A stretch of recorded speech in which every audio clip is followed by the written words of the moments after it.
No comment.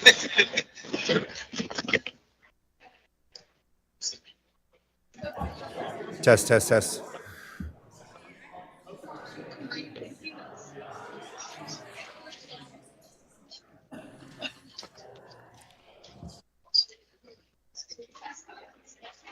Hello, this is everybody in Las Vegas.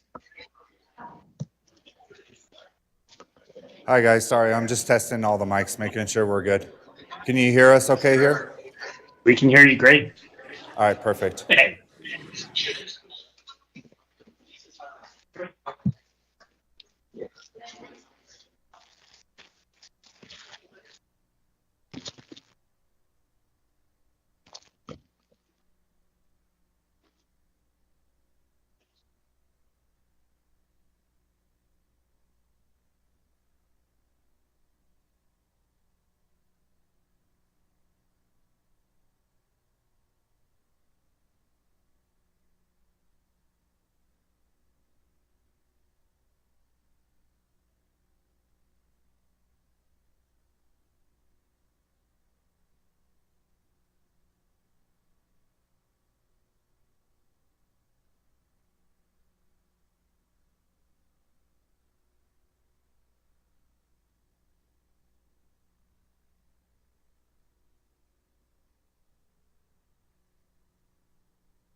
Lieutenant Governor, can you hear us? No? We can hear you. Yes, we can hear you. Okay. Mr. Matthews, can you hear us? Yep. Okay, is everybody ready to proceed? Yes.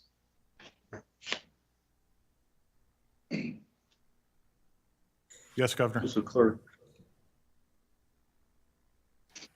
Is We're it ready Denise to proceed, Governor. Or Craig. Craig? Can they hear us? Okay. All right. Let's call to order the Executive Branch Audit Committee scheduled for today, February 28th, 2024, for 1 p.m. At this time, we will have the clerk call the roll, please. Thank you, Governor. Lieutenant Governor Anthony, Here. Secretary Aguilar, Here. Treasurer Conine, Here. Controller Matthews, Here. General Ford, Here. Public Member Babsky, Here. and Governor Lombardo, Chair. Here. We have a quorum, Governor. All right, thank you. We'll move on to the first opportunity for public comment. First, public comment is limited to comments on the agenda. No action may be taken upon a matter raised under public comment period unless the matter itself has been specifically included on an agenda as an action item. Limit comments to 3 minutes. And if you are calling in, please dial 775-321-6111 or 702-329-3435. The ID number upon prompt is 985-612-9 and the pound symbol. Do we have any public comment there in Carson City? No, Governor. We see any online or by phone? Okay. Do we have any public comment here in Las Vegas? Governor, I've been told we have 2 online. Okay. So if we can open up those lines for public comment.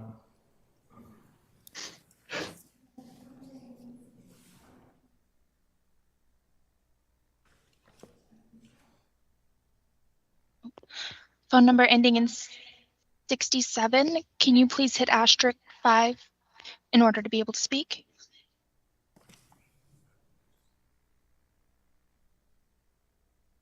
Oh, one thing I didn't read. Asterisk 5. Phone number ending in 67.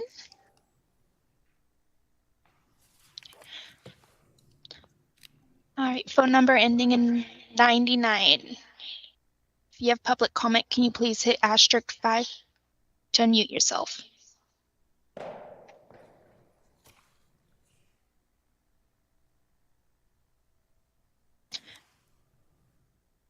Can you please hit asterisk 5 to unmute yourself?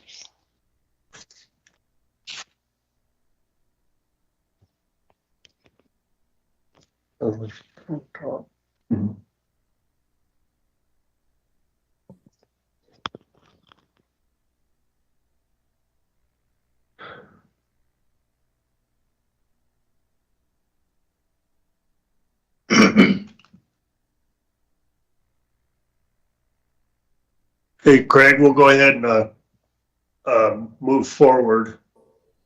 And those 2 individuals, if they have the opportunity to speak at the second opportunity of public comment, we'll see if we can work out the technical issues. Okay, Governor.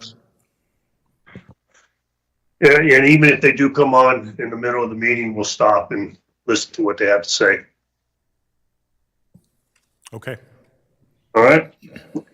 All right, we will close the first opportunity of public comment. Move to approval of the November 2nd, 2023 meeting minutes. This is an action item.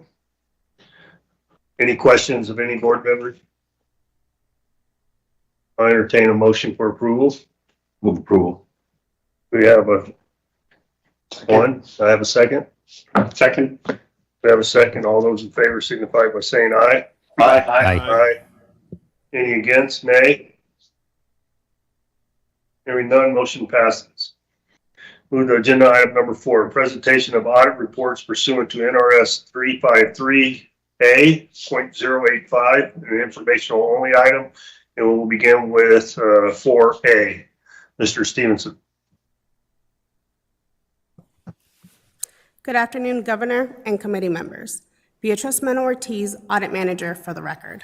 The executive order audit focused on a review of the external third-party audits prepared on behalf of each school district and each public charter school, and considered the scope of the audits, any findings and corrective action plans, and the extent to which they provide information sufficient to reasonably evaluate the efficiency, effectiveness, and fiscal responsibility of each school district and public charter school. The objective was to assess the sufficiency of existing audit and reporting tools for public school accountability. The audit addresses 5 different topics for accountability. At 200 pages.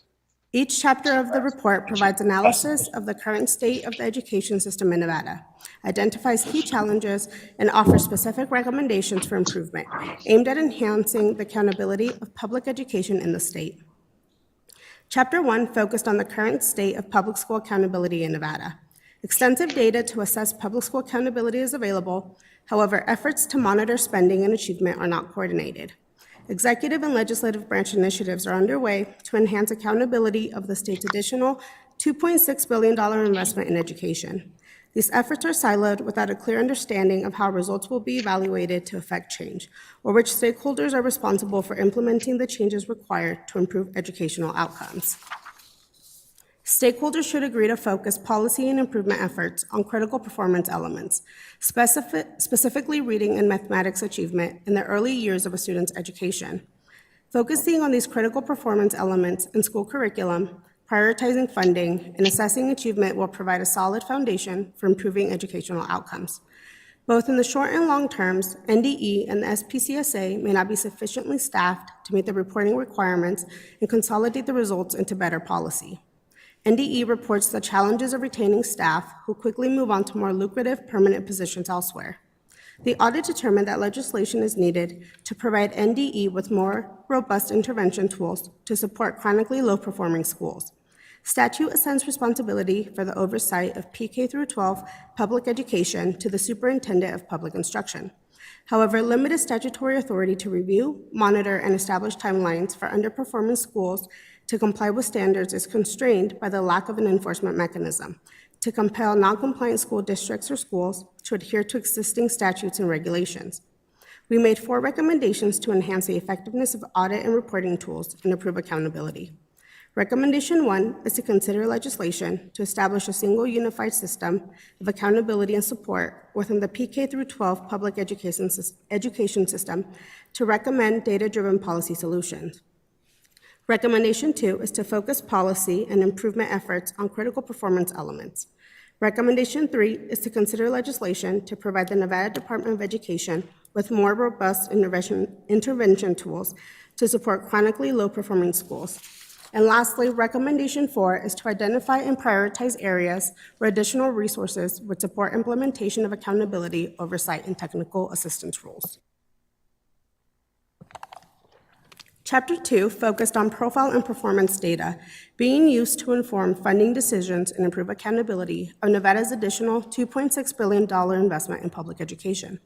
The compiled profile and performance data provided by Nevada school districts and charter schools revealed that functional spending differs between urban and rural school districts, and there are no discernible pattern in spending between instruction and support services in public schools. The audit also examined overall staffing ratios between instruction and support staff and found they are relatively consistent statewide for school districts, though charter schools had a greater variability in staffing ratios. This variability underscores the importance of tailored approaches to funding and resource allocation to address the unique needs and challenges faced by different types of schools. Student achievement is not necessarily dependent on the amount of money spent, although funding is a component of success. The National Assessment of Education Progress, also known as the Nation's Report Card, provides insight into investment and outcomes. Linking known data to the state's additional $2.6 billion investment in public schools will help establish a more efficient and effective way of managing expectations and outcomes. We made 1 recommendation to improve education accountability. Use profile and performance data to inform funding decisions. Chapter 3 focused on fiscal accountability. The audit determined that fiscal accountability of Nevada's public schools can be improved and streamlined. The audit revealed gaps in compliance with statutory reporting requirements and financial data accuracy, limiting transparency of public education funds. 3/4 of school districts did not comply with quarterly expenditure reporting requirements. 5 counties reported in the last quarter of calendar year 2022 in response to the audit. Charter schools did not present financial statements in the same format as school districts, limiting comparability. The Charter School Audit Guide needs to be updated to provide a uniform approach to the financial statement formats and related notes. NRS requires NDE to develop a uniform system of budgeting and accounting to report education revenues and expenditures in a consistent manner. However, the audit found that most school districts did not comply with these statutory public reporting requirements, highlighting a need for greater fiscal transparency and accountability. School districts are required to annually revert excess funds to the Education Stabilization Account.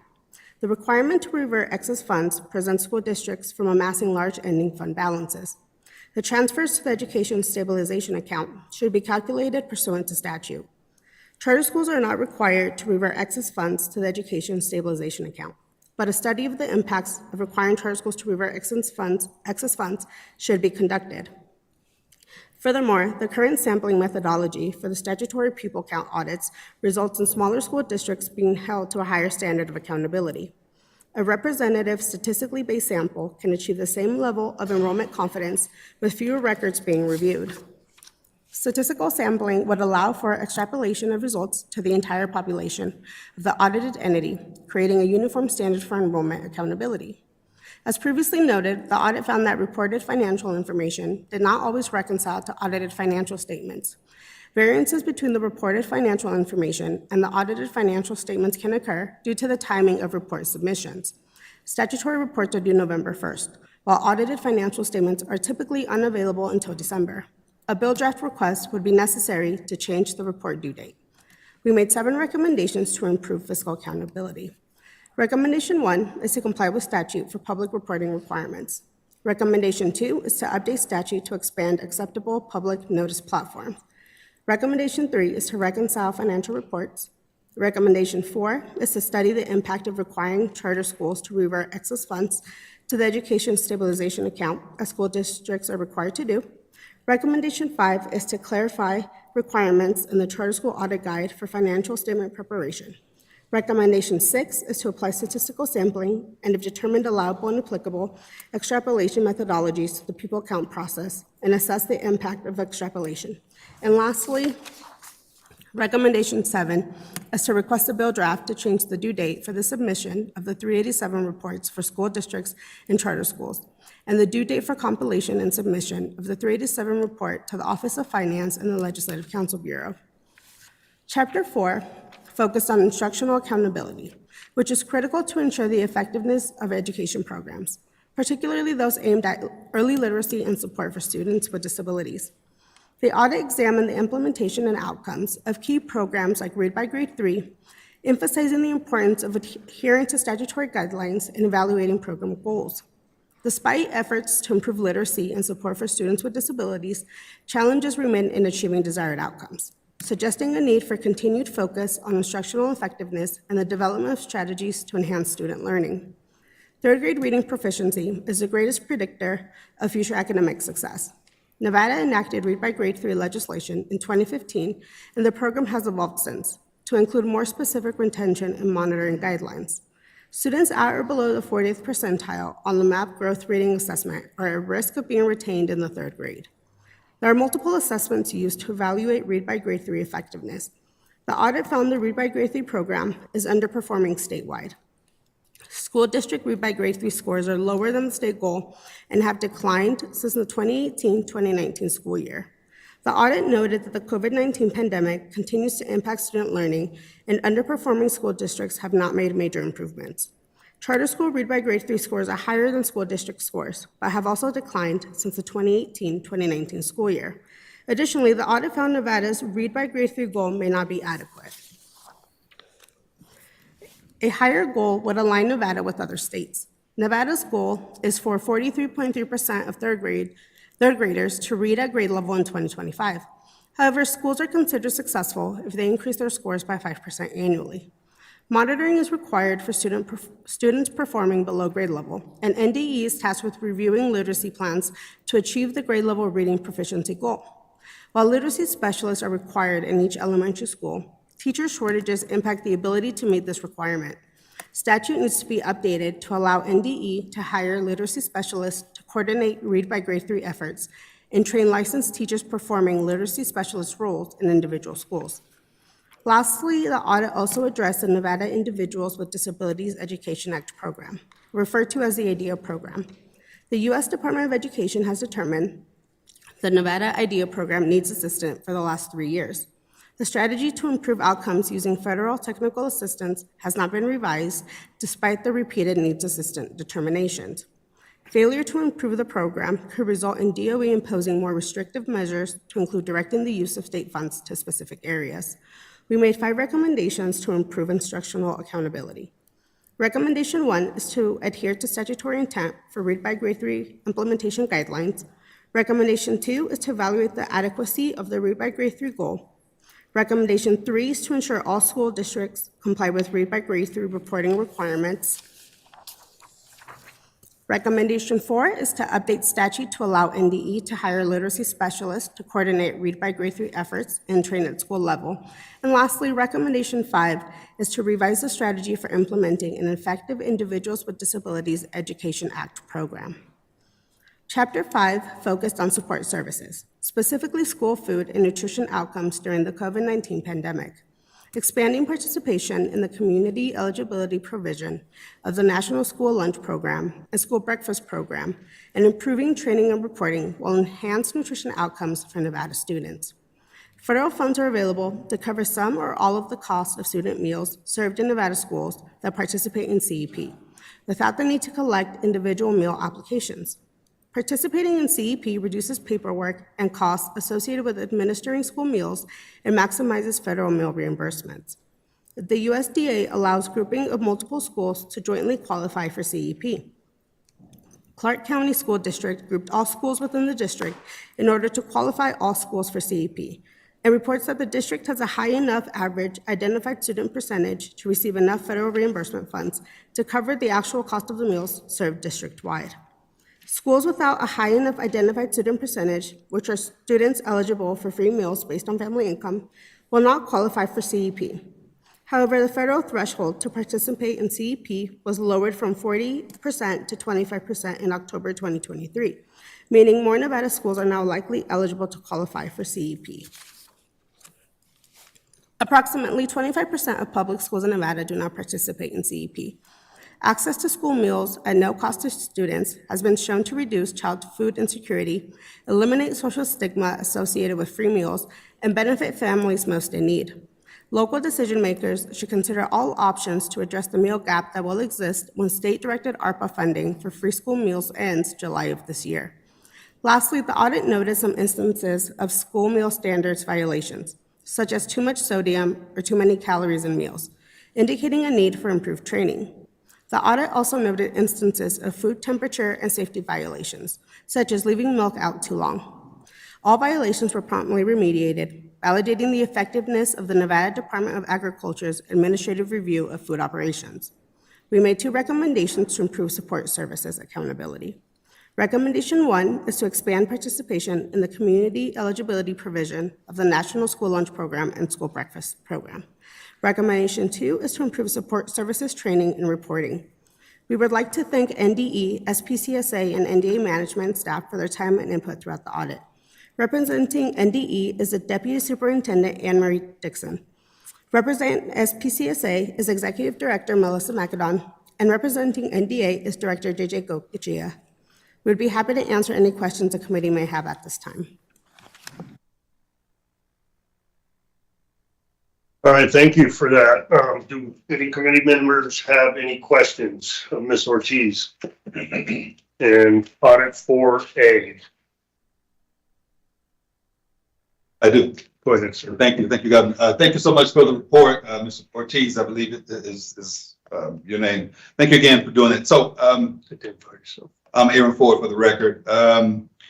in my briefing, I asked the question of whether this accountability assessment considered, at least for Clark County School District, a very specific statute that was made applicable in 2015 and then reaffirmed in 2017.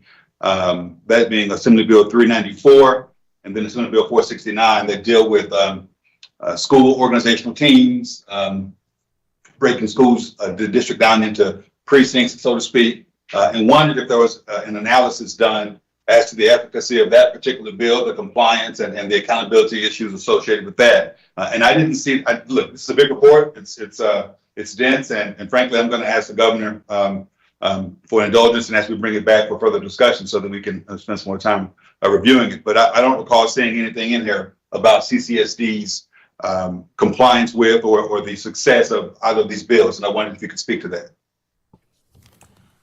Thank you for the question. Craig Stevenson for the record. General Ford, we did not address that in this audit report. The SOTs and the Clark County School District, that did not make it into this audit report. Is there an explanation as to why not? I just find it difficult to understand how an audit looking at accountability wouldn't consider a statute that was specifically designed to increase accountability for Clark County School District. Thank you, General Ford. Craig Stevenson for the record. This audit was based on the governor's executive order, and it reviewed audits and reports that were submitted to school on behalf of school districts and the SPCSA, and so that was not part of the scope of this audit. Do you know if the information was requested of CCSD? No, Craig Stevenson for the record, no, that was not requested. Okay. All right, that's it for now.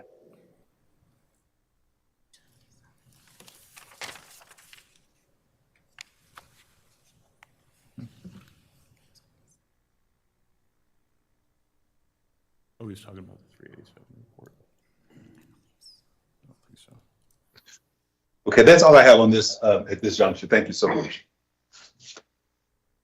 Do you mind kind of start with chapter 1 and then go from there? Absolutely. Awesome. Treasurer Conan for the record, thanks for the opportunity and thanks for the robustness of the report. I wanted to start with recommendation 1.3, consider legislation to provide the Nevada Department of Education with more robust intervention tools, et cetera. And I'm specifically looking at the federal survey of states that show consistent intervention policies, which is on page 21 of the packet. Within our system of government, with local school district control, I understand charter school authority being a different animal here, but within the non-charter public school system, which of these things are we actually going to be able to give legislatively power to the Department of Education to do? Thank you for the question, Craig Stevenson for the record. The legislation would really address what NDE lacks right now, which is the tools and the people to implement this change. And, you know, right now, local school boards have a significant level of autonomy when it comes to funding and funding decisions. And the superintendent of public instruction is limited to what she is able to sort of enforce at the local level. This chapter 1 really speaks to the lack of that coordinated effort.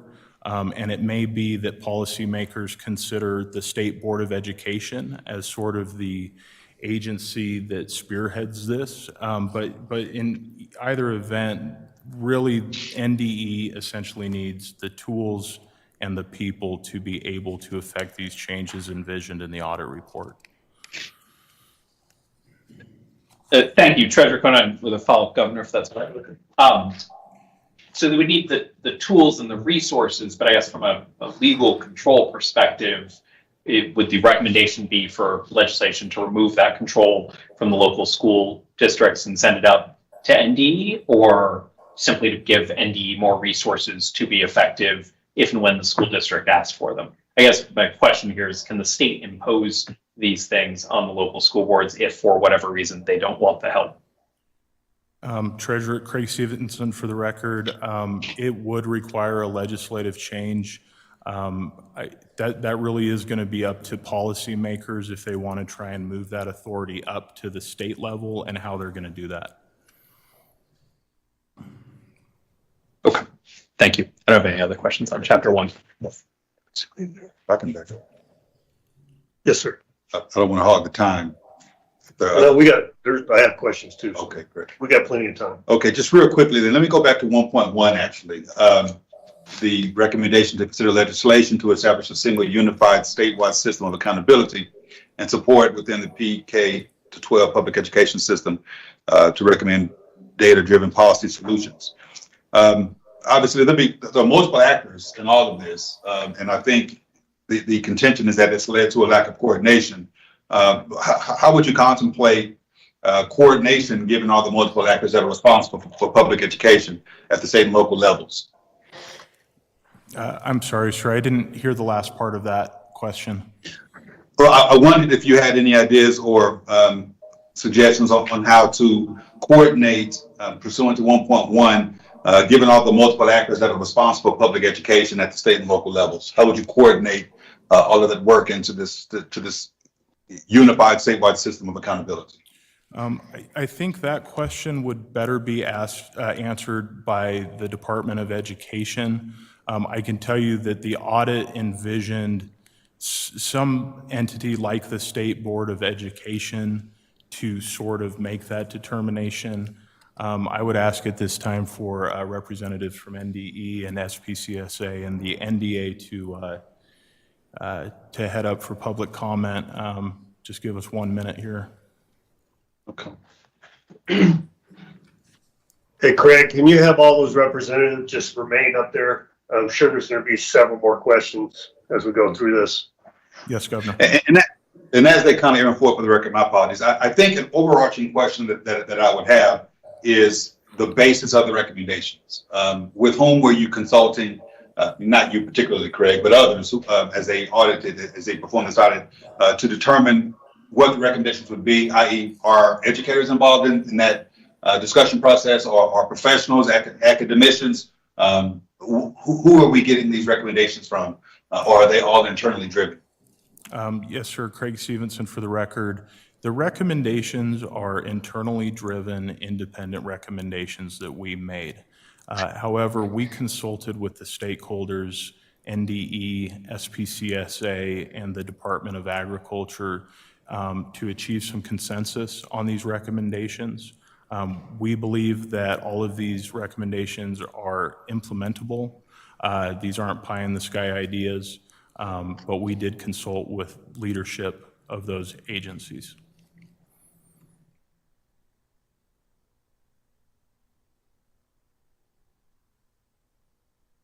Other questions? I think someone was coming up to answer my question, right? You're bringing NDE up to. We do. I wonder if we can get the camera on the table over there, but we do have representatives standing by. Should I repeat the question, NDE, or do you have it? Megan Peterson, for the record, if you could please restate the question. Yes, so the background is in 1.1, where the suggestion is that we establish a single unified statewide system of accountability. And my question is regarding all of the multiple actors, and in view of all the multiple actors that we have responsible for education, how would you foresee coordinating these multiple actors that are responsible for public education at the state and local levels in order to accomplish this particular recommendation? Megan Peterson, Deputy Superintendent of the Student Investment Division, Department of Education. As you may be aware, AB 400 provided specific parameters to the Commission on School Funding to evaluate not only accountability, but linking it to funding within the pupil-centered funding plan. Within the commission, we have members of not only the school district CFOs, the school district superintendent, charter school representation, but also members of the community who are engaging in these conversations and working with community partners to evaluate what systems we have and how to improve them. We are also currently contracted with WestEd and Augenblick Palick and Associates to do a crosswalk of the existing reporting requirements, accountability frameworks, and to assist us with identifying a streamlined version to implement that should clear and help decongest the room so that way we can invest more wisely in providing these intervention tools. Thank you. Just a quick response. Sounds like you have a template then that you could utilize or adjust in order to accomplish that. And I think that's great. One of the articles I just read from I think it was the Harvard Business Journal. The question was asked, why is it tough for big groups to make decisions? And you know, it gave us some strategies on how to do that. But it sounds like you have a template, at least under AB 400, that might lend itself to some amendments, so to speak, in order to accomplish this. And I appreciate the thoughtful response on that. Thank you. Any other questions? Mr. Chairman, Stavros Anthony. Yes, sir. Go ahead. Thank you. First of all, I just want to commend you. This is an outstanding report. I mean, there's so much information here to chew on that it's going to take a little bit of time to go through this. I mean, 146 pages, a lot of very critical information, a lot of specific information. If the people are in here that put this report together, you guys did a great job. There's a lot of information here to determine policy in the future. So we're obviously going to not do that today. This is going to take months and months of looking at this. I guess my question is, who do we send this report to? Because I know this is the first reading today here at this committee, but this needs to be distributed statewide. Legislators, school boards, anybody that has any kind of stake, nonprofits, anybody that has a stake in education should get this report so they can look at it, read it, find out what's important to them so they can contact the governor's office, the lieutenant governor's office, any of our offices, legislators, and say, this piece of information that the audit committee put together is critical to education. I want you to take a look at it. I want to be more specific and I want to take a look at whether it's legislation or whatever. So can you tell me who this is distributed to and if we can increase that distribution level? Sure. So before this public meeting, it was only distributed pursuant to statute to committee members and the stakeholders listed in the audit, such as NDA, SBCSA, and NDE. However, we've had multiple requests for a copy of this report, specifically from Washoe County School District and Clark County School District. Everybody that has requested a copy will be emailed one after this meeting. Additionally, we post the audit report to our website, DIA's website, and all of our audit reports actually, and those will be available to the public. In terms of distribution outside of that process, I would be happy to look into how do we get a copy of this distributed to sort of the overarching number of stakeholders that you mentioned. I think that's important because if you just say you're going to post it somewhere, Not on chapter 1. that people just don't look at it. But if it gets into their email box and they can click on it and get the report. So if you could put your head together with everybody in your staff and whatever and take a look at who should get this and just send it to them. It doesn't cost anything to send an email, but we need to, so they can click on it and look at it and see how important it is. So thank you for doing that. Thank you. Governor, this is Andy Matthews. I had a question as well. Page 6 of the report, and I'm just going to quote from it down at the bottom. It says, local education leaders are reportedly unsure how they are expected to implement strategies from state initiatives to improve performance. Local leaders are looking to the state for guidance. I know we've talked about sort of some of the long-term steps and some of the efforts to address some of these concerns. I'm just kind of wondering what is being done in the short term to provide that needed clarity. What kind of guidance can or will the state provide on that front? Thanks. Thank you, sir. Craig Stevenson for the record. NDE reports that it provides technical support to local educational leaders on an ongoing basis. They actually reported to me that they will be hosting a presentation with district superintendents on March 7th, which is intended to provide some clarity on expectations moving forward. And so that is the route that the superintendent of public instruction is taking on that. All right, thank you.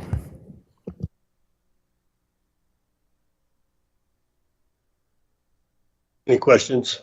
Any other book on chapter 1? We're going to take, I guess, each chapter individually. All right, I have no questions on chapter 1. So let's open the opportunity for questions on chapter 2. General, do you have any? Can you come back to me? Sure. Treasurer? Review my notes. Nothing on this. So this is Governor Lombardo for the record. I have a question. It's a little disturbing as part of the presentation, you know, with the $2.6 billion put into the education program for the state of Nevada. But yet this audit says that that's, I don't know, for lack of a better term, a waste of money. So they said the ratio determination is the biggest determinant of success of students on teachers versus students. So, but wouldn't money be part of the solution to the ratio? Does anybody have an opinion on that? I don't know if Ms. Peterson has an opinion on that, or yourself, Mr. Stevenson. Yes, Governor, Craig Stevenson for the record. I would be careful about how I word this, but general fund investments in education do not necessarily correlate to higher achievement, is what the audit found. That is not to say that more money invested doesn't necessarily lead to better outcomes. It really has to do with how you invest that money. I would note that in Nevada, our school districts are outperforming other school districts. And I think it would be more fair to summarize this situation as our school districts are doing much more with less. When you look at the results, they're on par with other school districts around the nation. So I'm not saying that increased funding doesn't lead to better outcomes, but I am saying that the audit found that there isn't a very strong correlation of just throwing dollars at a problem to seeing results. We found that generally those dollars are better being targeted towards certain things, such as literacy specialists, such as one-on-one instructional support, things of that nature. So an increased investment certainly does increase or affect outcomes, but it's really how you invest that money that is much more important. In terms of class size, the sort of abstract on class size is that a great teacher with 35 kids is more effective than a poor teacher with 20 kids. And so really quality, we found quality was the most important factor. Thank you for that explanation. Yes, sir. Yeah, thank you, Aaron Ford, for the record. So, you know, keeping on the same train of thought, and it goes back to my earlier question about who was providing input relative to the recommendations. But it also speaks to a question of the methodology of the analysis here. I would wonder how you came to the conclusion on page 53 to Governor Lombardo's comment here that greater expenditures do not mean higher achievement rankings. However, 3 pages later in the report, you argue that graduation rates mostly align with investment in education. Now, to be sure, graduation rates don't mean achievement necessarily, right, from the comprehension perspective, but I see those as somewhat contradictory, and I would wonder how the report juxtaposes these two contradictory statements within these 3 pages. And again, going to this notion of the number itself means nothing. It's the allocation of the money that matters. I think most folks can agree with that, but I think a blanket statement like greater expenditures do not mean higher achievement rankings is a bit misleading, especially as I've indicated when it's contradicted a couple of pages later about graduation rates. At least in my mind. Thank you for the question, Craig Stevenson, for the record.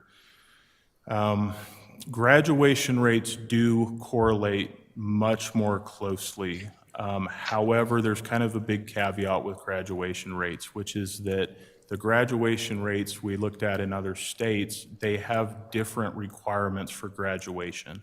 So for example, some states require more credit hours to get a diploma or a certain type of diploma. That's not to undermine the point that you're making. I'm not sure how much more I can speak to the point that you're making, but we did in fact see a closer correlation when it came to graduation rates as opposed to, say, something like the NAEP scores. I mean, I guess it begs, Aaron Ford again for the record, I guess it begs the question then of how competent our graduates are. If graduation rates don't by themselves demonstrate academic achievement, then we have a problem. So do you understand what I'm saying here?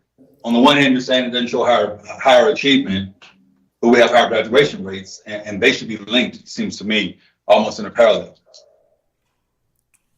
Yes, I guess what we're talking about. I do understand your question, Craig Stevenson, for the record. Perhaps someone from NDE has an opinion on that. I couldn't speak much more to that point. There is a correlation with graduation rates, but there's a stronger correlation with certain things like NAEP scores,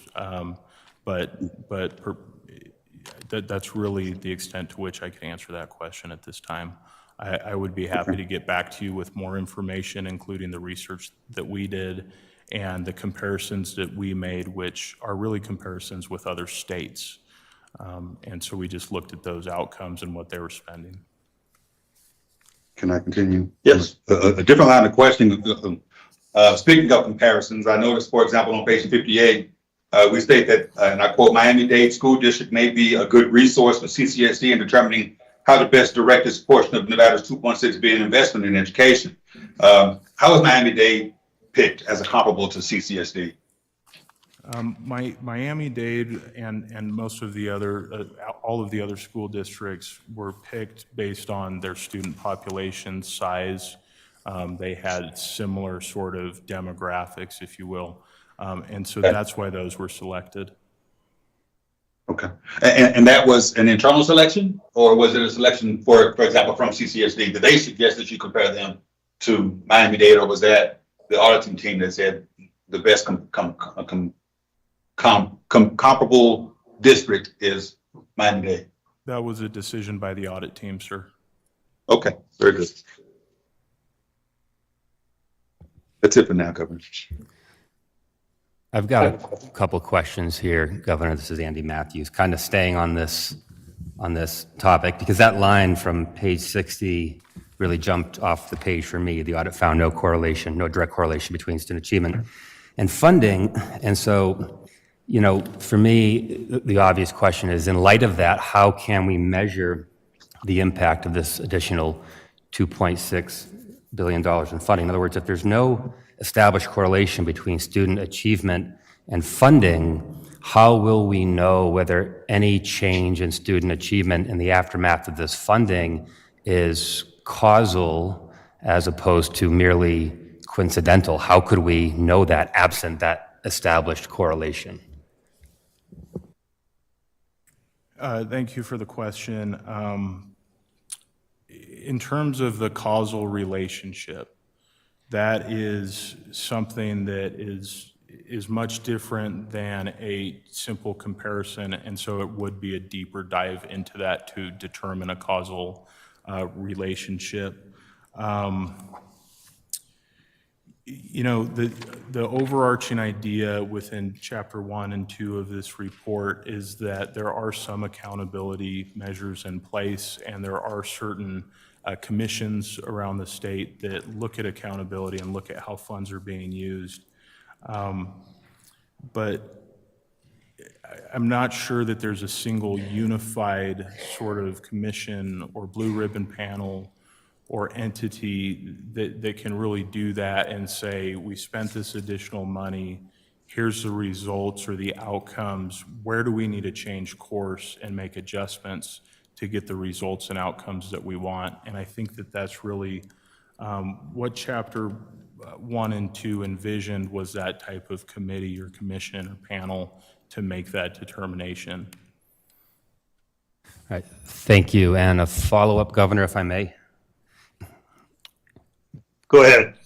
Thank you. And this gets back actually to the preceding page on class size. And again, I'm quoting from the report under the heading "Class Size Matters for Both Teachers and Students." It says there are benefits to having a smaller class size. I just want to explore that a little bit. There's some benefits that are listed in the report. For example, increased personal attention for student, lower workload for teachers. All of that, I guess, is certainly intuitive enough. I'm wondering if we were able to establish any quantifiable, measurable benefits of smaller class sizes. For instance, a correlation between smaller class sizes and increased student achievement as measured by, say, test scores or something in that nature. Thanks. Thank you for the question. Craig Stevenson for the record. The audit report considered student-teacher ratios, which is a proxy to class size, and we do have some data in here on that. The problem with class size is that there's a body of research that shows that it does not directly correlate. There are some indirect benefits, and education leaders have communicated a lot of those sort of intangible benefits of smaller class sizes. Some of the research that has been done on, say, other states like Florida or Minnesota, where they did a 1 student per class reduction, their results that the outcomes in the case of Florida were slightly worse with a 1 student reduction. In Minnesota, they were slightly better, but it was not statistically significant how much better it was, meaning that in the case of that study, it was less than a 0.05 standard deviations. So that doesn't really establish a causal relationship.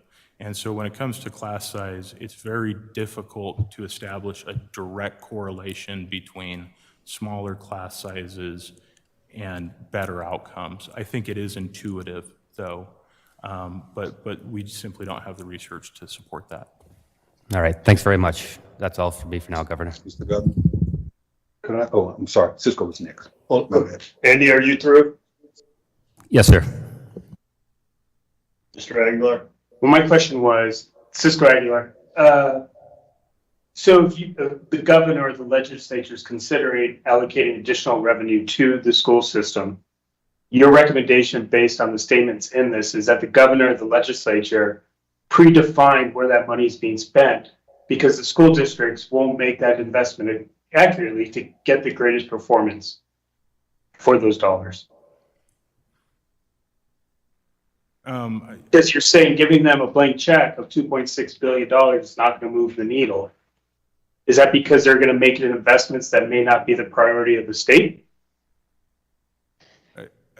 Craig Stevenson for the record. I'm not sure I understand the question. I believe that it will move the needle.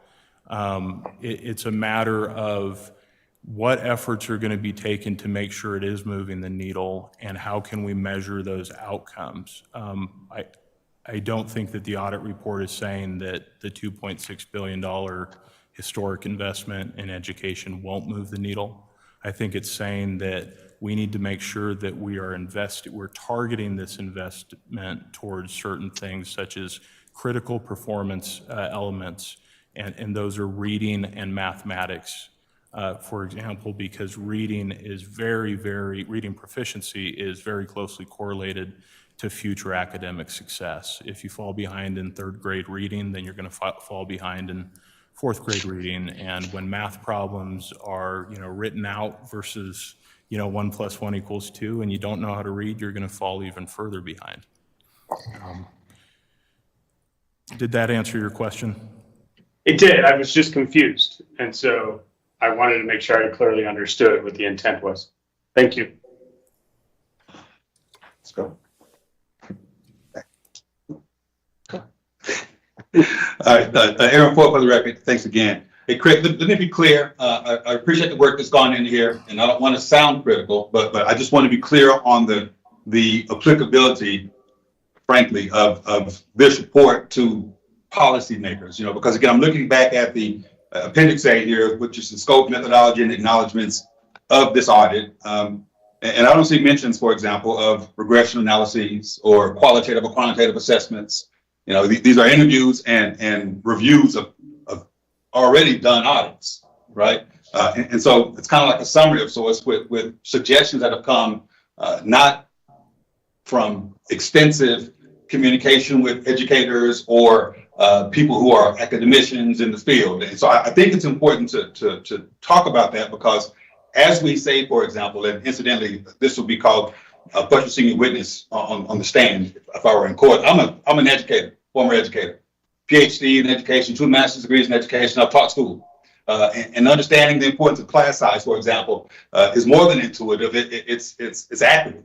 It's actual. Now, to be sure, it does matter what type of teacher you have. And I was a good teacher of the year, to be clear. But I want to make it a point to note that as much as there is a body of research that may counter this notion that money doesn't make a difference, there is a equal amount of, more of an amount of opposite research saying otherwise, that funding education does improve academic achievement. And again, it speaks to this question about, if we're talking about read by 3 and we need to get literacy experts in to come and help, that's extra money. To be sure, it's directed toward a particular function or feature. But again, we have to be very careful with blanket statements like we have in this report, because they will very well be plucked out of this report, placed on a headline, and utilized in a way that is not intended by your own admission by the support. And I think it's important that we note that. I guess it was more of a comment than a question, although I have plenty more questions, and I'm going to turn the mic back and ask questions a little later. But I just thought it was important to note that out loud as we continue to have this conversation. Mr. Conine? Zach Conine, for the record. Craig, obviously this audit came about through the governor's executive order, which had a kind of specific scope of things to look at, right? You were looking at other audits. If you were to start whole cloth on this process, are there other states that you already know of who have set a better target and a better rubric for understanding how money can lead to better outcomes, right? I mean, is someone doing this well? Because in the report, I see a lot of, all right, it's not the national report card, right? That doesn't necessarily have a direct correlation. We see a lot of these don't have correlations. But we're 47th in education, which means that theoretically 46 states have figured out something a little bit more than we have. So do we already have that answer? Does anyone from NDE already know where to go on this one? Or do we need another audit or another conversation about what are best practices here so that someone could implement them? Thank you. Craig Stevenson for the record. Another audit that specifically looks at something like that may be called for. We do point to the state of Louisiana as an example of a state that was successful in sort of turning around their education through targeted investments. And perhaps NDE knows of other states that might be a better example, but Louisiana is the one that we refer to in the audit report.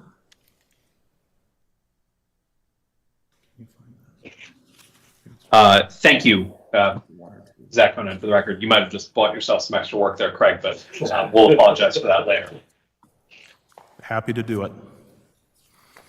So, Craig, just to build off Governor Lombardo for the record, what Mr. Conine just asked. So the Commission on School Funding and Accountability, do you envision them, and maybe Ms. Peterson is better situated to answer that, to possibly bring those answers to the table? Deputy Superintendent Megan Peterson for the record. This is work that the Commission on School Funding is actually currently evaluating in working with WestEd and Augenblick Palick and Associates. They are also working on an impact analysis to determine what effect the investment of funding is having, and also looking at short-term deliverables in terms of what did teacher retention look like, or other similar metrics that might have some indicator of what the investment did, even if there wasn't a direct correlation to an improvement in outcomes because of the timing of proficiency exams or other similar indicators. But this is work that the Commission on School Funding is currently undertaking and reviewing. Great, thank you.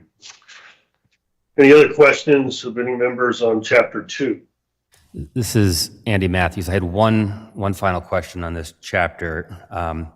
On page 27, I think I may know the answer. I just want to get some clarity. Page 27, there's a really helpful table here that shows by school district, the breakdown on spending on instruction versus support basis in terms of percentage. And again, that's really valuable. I appreciate that.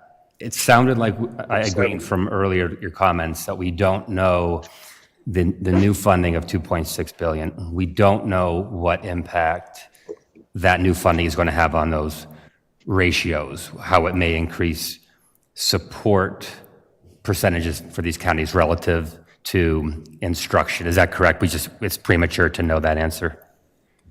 Yes, it would be a little premature to know that answer because it would be based off budgeted expenditures at this point in time, but we could conduct that analysis once the 387 reports are submitted and use actuals, which would be comparable to what we did in the audit report. Yeah, I think that'd be great to see. Okay. Thank you.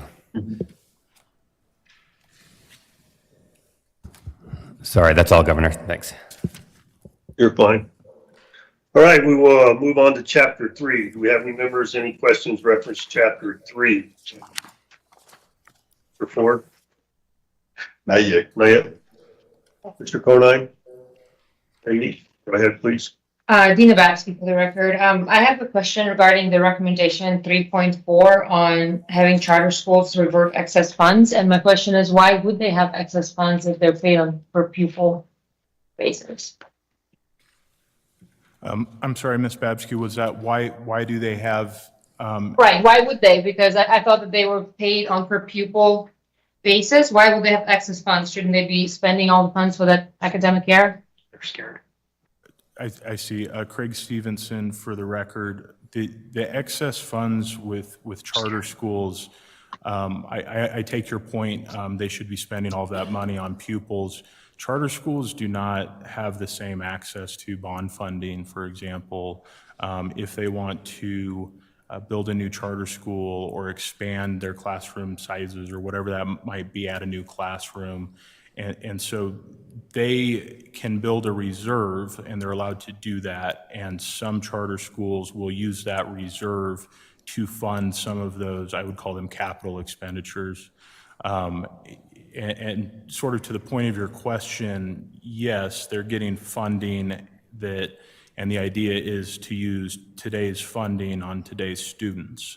So that may be a concern if those balances are starting to grow a little too much or get a little too high. That would be indicative that they aren't spending today's dollars on today's students.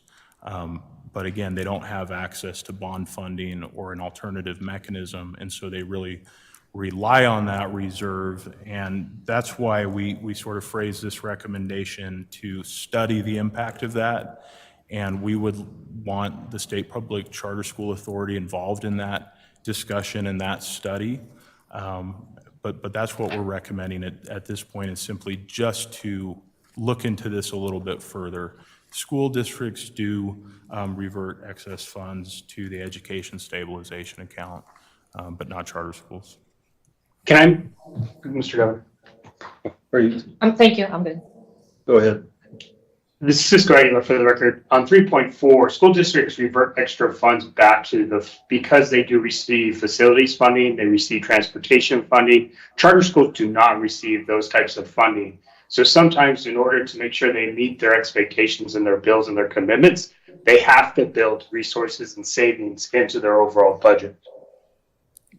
So I think that's to say just because school districts are required to do it does not mean that charter schools should meet the same level of expectation when the rules are different. Yes, sir. I share Craig Stevenson for the record. I understand your point, and yes, they are two different things, and that's really why I'm taking the opportunity to clarify that they don't have the same access to that funding, and that is a very valid reason. That really needs to be part of this study that is conducted. But you're absolutely right that the reason for this isn't just because school districts have to do it, but because there are other factors involved. Thank you. Mr. Governor. Yes, sir. Yeah, and I don't recall, tell me if I'm wrong, but I don't think I saw a reference to the new law that the governor signed related to transportation for charter schools, for example, Right. reflected in here to demonstrate that may be less of a need on a going forward basis based on the new law. But to your point, I get it. There are different requirements. If I could ask a question beyond that, though, 3.1 caught my attention. Compliance, or rather lack of compliance with statutes for public reporting requirements. As I look at the chart 3.2 on page 64, it appears that there have only been 4 counties that have consistently complied with this. That's Clark, Humboldt, Nye, and Washoe. And all others gave you a quarterly ending report, I suspect, because you told them that you were getting ready to do a report. And I think it's important to note, at least according to your reporting of 63, you say compliance with the statutory requirement is not monitored. Who's supposed to monitor it? Do you know? You may not know. I'm just asking. Yes, thank you for the question, Craig Stevenson, for the record. To your first point, you're absolutely right. When we went out and did the audit, that was late January, and those districts that you see in green on page 64 for just the last quarter, that's probably as a result of us asking where their quarterly submissions are. To answer the second part of your question, the Nevada Department of Education is leading that effort to ensure compliance with these requirements. And so what I was told by the superintendent of public education is the mechanism in place to kind of increase compliance is they're reaching out to these counties and saying, hey, we didn't get your quarterly report that was due to us. And then those counties will submit that report. I certainly hope that we see a better response going forward. Well, this is Governor Lombardo for the record. So to build off the general's question, though, is the Department of Education need a hammer available to them, a negative sanction available to the non-participating schools? Thank you, Governor. Craig Stevenson for the record. Yes, in general, they do need a hammer. They have the authority to sort of do a lot of monitoring, and they can compel a local board of education to submit a corrective action plan, for example, but they don't have a hammer. And I think that when we talk about some of the intervention tools in Chapter 1, that's really what we're referring to, is giving them the authority to have a hammer and enforce these things, and not just, get a letter that says, yeah, we'll take some corrective actions, but then there's no impact if they don't take those corrective actions. Correct. If I could just follow on, I think it's important, Aaron, for the record, for the public to know that we're talking about a required report regarding public school expenditures on a quarterly basis, with districts not complying with that. And those that do comply, at least 2 of those are the ones that are always in the news. Clark and Washoe. They comply and they get beat up, right? You got these others who are not complying at all, and there's no really mention about the public school expenditures. And I think it's important to note that as well. And I do hope that NDE is able to receive some level of, I think the governor called it a negative sanction, to be able to utilize in order to comply, or to require compliance with this particular statute.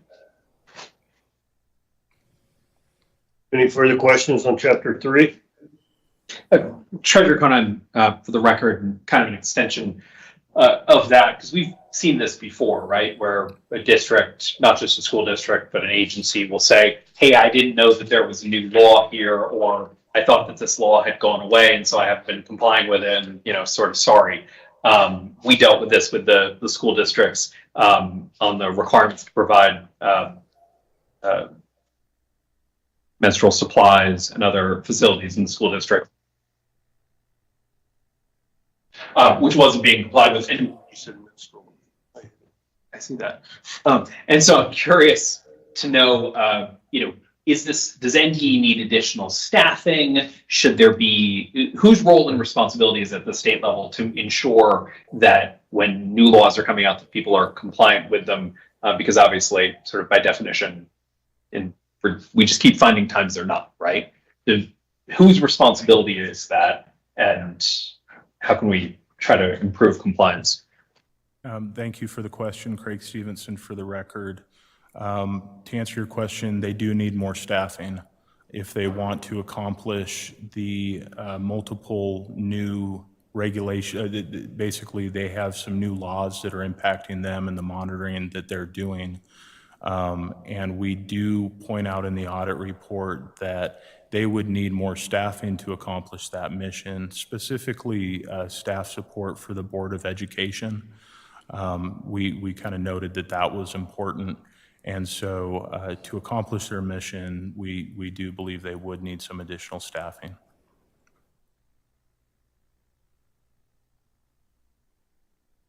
Any other questions? All right, let's move on to chapter 4. Any questions reference chapter 4?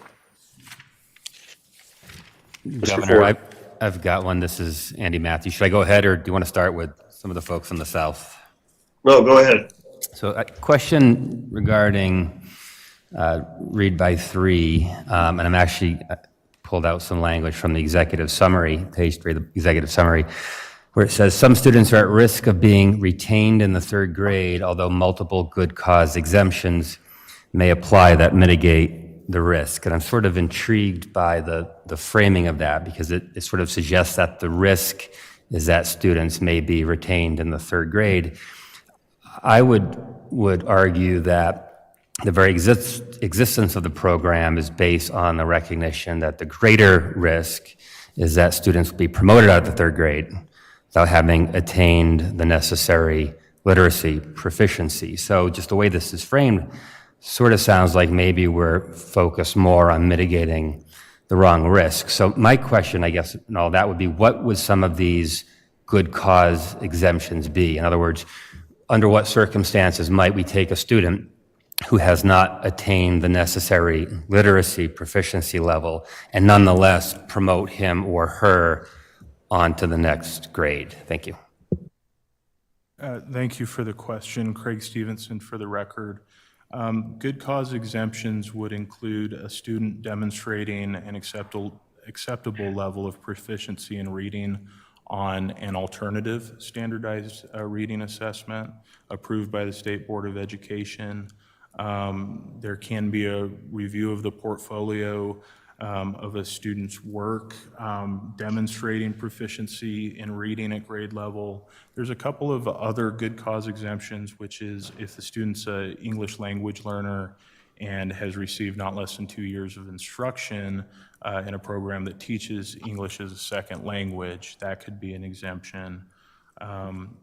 There's also, and there's other exemptions, but I'd say the last kind of meaningful one is if they've received remediation in the subject area of reading for 2 or more years, but they still demonstrated deficiency in reading. If they were previously retained in, say, kindergarten or 1st grade for 2 years or more, they would be allowed to move forward. And that would keep somebody that's 3 years older, that would be maybe in 6th or 7th grade, from being held back to 3rd grade. Okay, quick follow-up, if I may. So it sounds like, thank you for that. Most of those examples sounded like alternative steps that the student can take in order to demonstrate steps toward proficiency in lieu of the typical path. The last example, I want to make sure I got this right.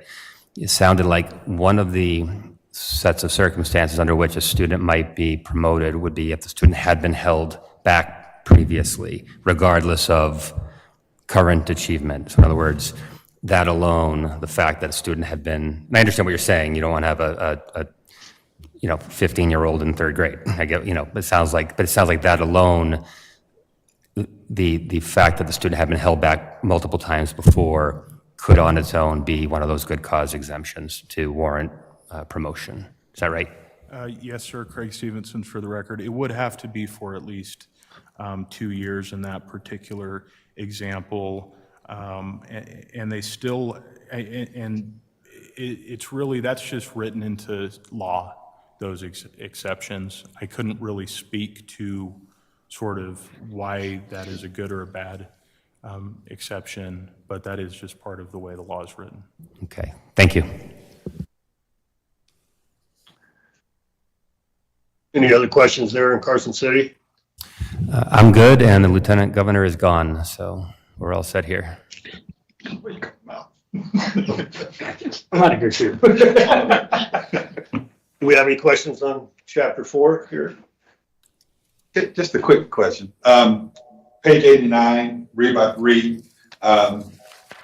2023 read by 3 was reinstated. And it states here that school districts and charter schools are required to establish an effective system of implementation of read by 3 program to ensure all elementary schools in Nevada can read proficiently. Maybe beyond the scope of your report, but did you get any information as to the current status of the preparation or the status of the system that they're to be implemented if it's going to be coming into effect again in 28? Craig Stevenson for the record. Are you asking if it's the status of, you mentioned 2028, that's when the new read by grade 3 retention requirements take place? Yeah, that's when it takes place. But right now, the districts and charter schools are supposed to be getting the plan to ensure that there's a literacy proficiency in elementary schools that can comply with read by 3. And I just wondered if there was any mention anywhere in your conversations with folks as to the status of those plans. No, and perhaps the Department of Education could speak to that in the read by grade 3. In terms of current retention requirements, there are not those retention requirements in place. My understanding is that students are on an IEP, and that is managed. If they were to progress to the next grade, that would be sort of a decision at the school level, but perhaps Department of Education could speak more to that. Was that your question? I'm not sure I understand your question. Nah, you know what? Just strike it. I think you answered a different question than I just asked, but okay. Maybe I didn't articulate it well enough. It's fine. I'm gonna follow up offline with folks about this. Thank you. Okay, I'm sorry about that. That's okay. So, Governor Lombardo for the record. So, Craig, on recommendation 4.4, it says update the statute to allow NDE to hire literacy specialists to coordinate grade read efforts. What is the statute limitation now? Yeah. 4.5. 4.4. Beatrice Mena-Ortiz for the record. Currently in the statute, elementary schools are required to hire literacy specialists in order to work with individual students to determine a plan to get them to read proficiently. What our audit found was that a lot of schools are unable to hire literacy specialists because there are not enough qualified teachers in that specific area. And so some schools are not filling the position. Some schools are filling it with an administrative role. Some schools are hiring like the PE teacher to be the literacy specialist. It's up to the principal at every school to determine who's going to be the literacy specialist. And so our recommendation was guided at having somebody at the state level who would be qualified and have that knowledge of what students need in order to read proficiently, who could then teach the teachers at the individual schools who are acting in that role, at least until they can be filled with a literacy specialist who has the requirement in that field. So, Ms. Peterson, do you understand that recommendation, though? As Ms. Ortiz states, what I understand her explanation was that the state's going to be required to hire or identify individuals that could provide training. Is that a correct description of what you said, Ms. Ortiz? Beatrice Mena-Ortiz for the record. Correct. We would want to see somebody at the state level who could train the teachers at the school level. And does the NDE have that capability or the resources to even hire those folks? Because just about, the majority of these recommendations fall upon NDE, and that's with an increase of resources. So obviously we would have to go to the legislature, adjust, the budget associated with NDE and identify these folks. So that's a 2-year process at a minimum. Is that a good recommendation, Ms. Peterson, in your opinion? Governor, this is Deputy Superintendent Anne Marie Dixon over the Student Achievement Division. Currently, we do not have the staff to take that on. Our understanding was that we would be looking at having staff at NDE that would oversee the hiring of the literacy specialist, which then in turn would support those teachers. But currently, with our staffing, we do not have the adequate support to take that on. We currently have 3 team members for the Read by Grade 3 team and would not be able to undertake that, sir. Okay. Go ahead, Mr. Mr. Aguilar, for the record, I do have a clarifying question. When you're recommending these responsibilities to the Nevada Department of Education, what authority, you have authority, but how do you hold schools or districts accountable? That's what we're trying to do. So this would give So them, the accountability matrix, Governor Lombardo, for the record, the accountability matrix was produced. okay, It was provided to the districts in agreement with the districts. Now we have to pass legislation to have the hammer per se, or the negative sanctions or measurements to ensure that they are abiding by those accountability measures. And so that's what a lot of this is alluding to. okay. And the legislature would make that determination of what that hammer is, Exactly. whether or not it's responsibility of the superintendent or it's a funding. Yeah. Would it restrict funding? Would it give us the capability to remove a superintendent? Would it be a consent to where the Department of Education would ultimately run the district? So. Understood. Thank you. Was that an accurate description, Mr. Stevenson, that I provided, Mr. Aguilar? Yes, Governor. Okay. I'm asking a question. No, it's not a dumb question. No, it was a very good question. Yeah, and in fact, here on for the record, this is a long-standing issue. I mean, I talk about AB 394 and 469, and I just remember the back and forth between CCSD and the State Board of Education, and whether or not there was any authority to require CCSD to implement, and this, it's just been a big fight. So yeah, there aren't teeth. That's State Board. I'm not talking about NDE. That was State Board. So if there's no other questions on chapter 4, we'll move to chapter 5. Mr. Stevenson, could you have Director Gokachia come to the dais there? Because I'm sure we're going to have a couple questions reference that. Yes, Director Goy-Kachia is on his way up to the dais right now.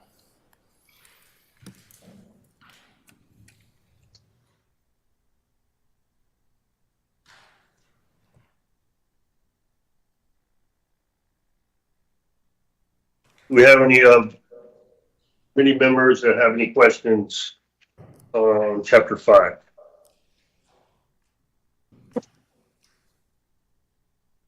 Mr. Conley. Zach Conan, for the record. One of the things I thought was most interesting here, Craig, is that Clark County had effectively grouped its schools to make sure that each school would be eligible for CEP by making sure that some populations, of course, some schools would be eligible on their own, some schools wouldn't be eligible on their own. They grouped them together. When we look at some of the other schools with big gaps, Washoe, for instance, have they grouped their schools in the same way? Could they group their schools in the same way? Do we know that? And how can we best encourage them to do that? There's obviously some counties where you really couldn't group them in such a way to make sure everyone would be eligible, given area median income and the rest. But I'm curious, at least in Washoe, if that effort had been undertaken.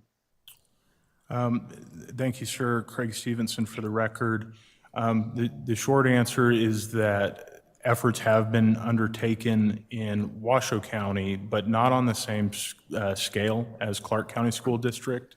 Now, Washoe County's demographics mean that there's many more schools that do not have the same identified student percentage, or they have a lower identified student percentage, meaning that they would get fewer meals reimbursed by the federal government.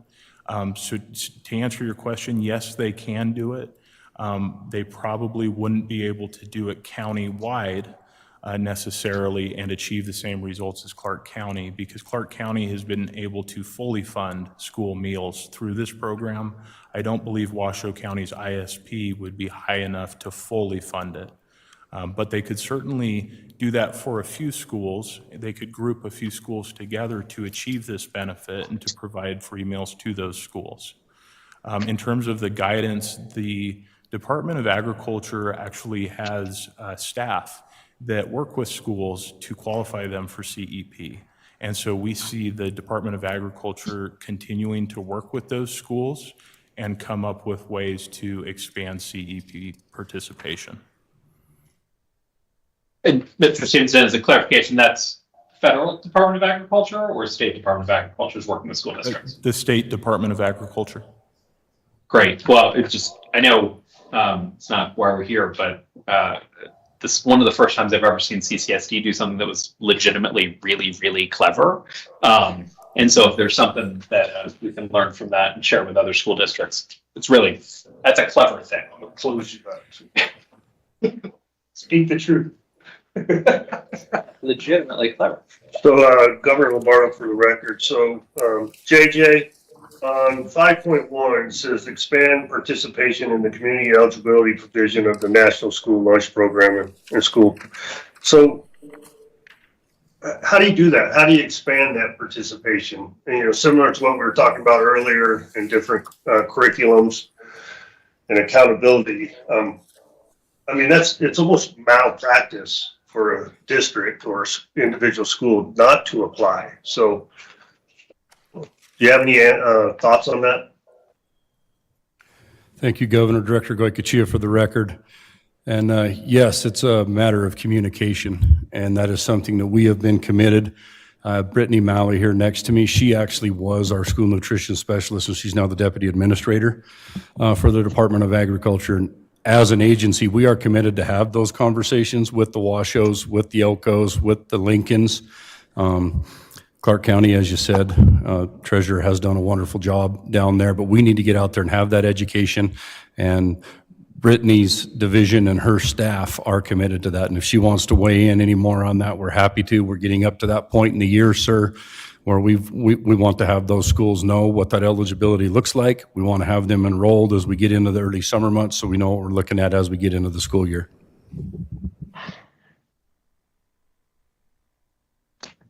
Is she gonna make a statement? Yes, so Brittany Malley, for the record. We do provide a lot of support, trainings. This is an annual certification that we do, and it's coming up April 1st, actually. So we have webinars and trainings already planned to help these schools, charter schools, school districts, to get as many on CEP for next year as we can, especially since, as Craig had mentioned, the ISP went from 40% down to 25%. That is new for everybody, so we're going to help get as many schools as we can. Thank you. I guess the second question is for you, Mr. Stevenson. Can you, just for audience education and my own personal education, I guess, can you explain in short order the difference between the summer meals, the COVID meals, and the CEP? Thank you, Governor, for the question. I'll do my best. CEP is a provision of the National School Lunch Program and School Breakfast Program. And to qualify for it, I believe there are different requirements. So for example, you have to have at least a 40% ISP. Well, you did have to have that up till October of last year. That actually just changed. Now it's 25%. That would be a requirement for that. I can't really speak to the, was it the seamless summer option you were referring to? Correct. But perhaps NDA could answer that question, and if they can't, then I'd be happy to get an answer back to you on that. So the, but, and then also the difference during COVID, the meals that were supplied across the board, so the triage of that. Sure, the COVID meals were paid for using state-directed ARPA funds. And so the funding for that was really, we took our allocation, a portion of our allocation of ARPA funds, and we directed that towards free school meals. And so that's how that was paid for. And that was intended for during COVID, correct? Yes, Governor. Mr. Gokachia, did you have anything to clarify there? This is Brittany Malley for the record. I can explain the summer meals a little bit. There's two different programs we offer. There's the summer food service program and then the seamless summer option. The summer food program is through the community, so it can be at parks, libraries, different centers throughout the year, and it's open through ages, I think, 2 to 18. Nobody has to qualify. It's free for whoever wants to come up and grab a meal. And then the seamless summer option is more suited for schools in the summer, not so much the community. But those are standard USDA feeding programs that are offered nationwide, and that's a normal program for us, not COVID related at all.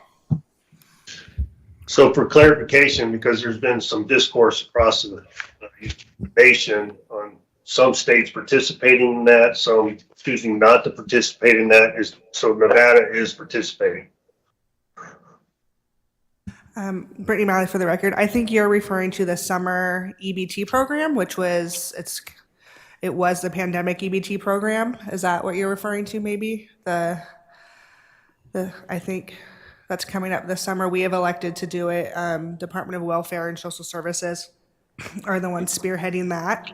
But okay. Yeah, that's basically a EBT card. The students that qualify, they qualify by being free or reduced eligible for lunch, and they would get $40 a month for 3 months over the summer to help cover that meal gap. So separate and different than the summer food service program and the actual meals. All right. So, but Nevada is participating in the other program. Yes, Governor, Director Goycochea, for the record, we are, and that is through Health and Human Services, that department. And just to dovetail on a little bit, when you were talking about the COVID, the pandemic, that was universal free meals, and we actually had enough money, so we ran that program, and that will continue. That will end in July of 24. We were frugal with those funds that the state allocated to Department of Agriculture, and we did manage to extend that through 24. But that is why we are pushing so hard to make sure we can get these school districts enrolled in CEP to make sure that we do not have a fiscal cliff. And the last thing we want is those going without when there is an avenue to make sure that they can have it.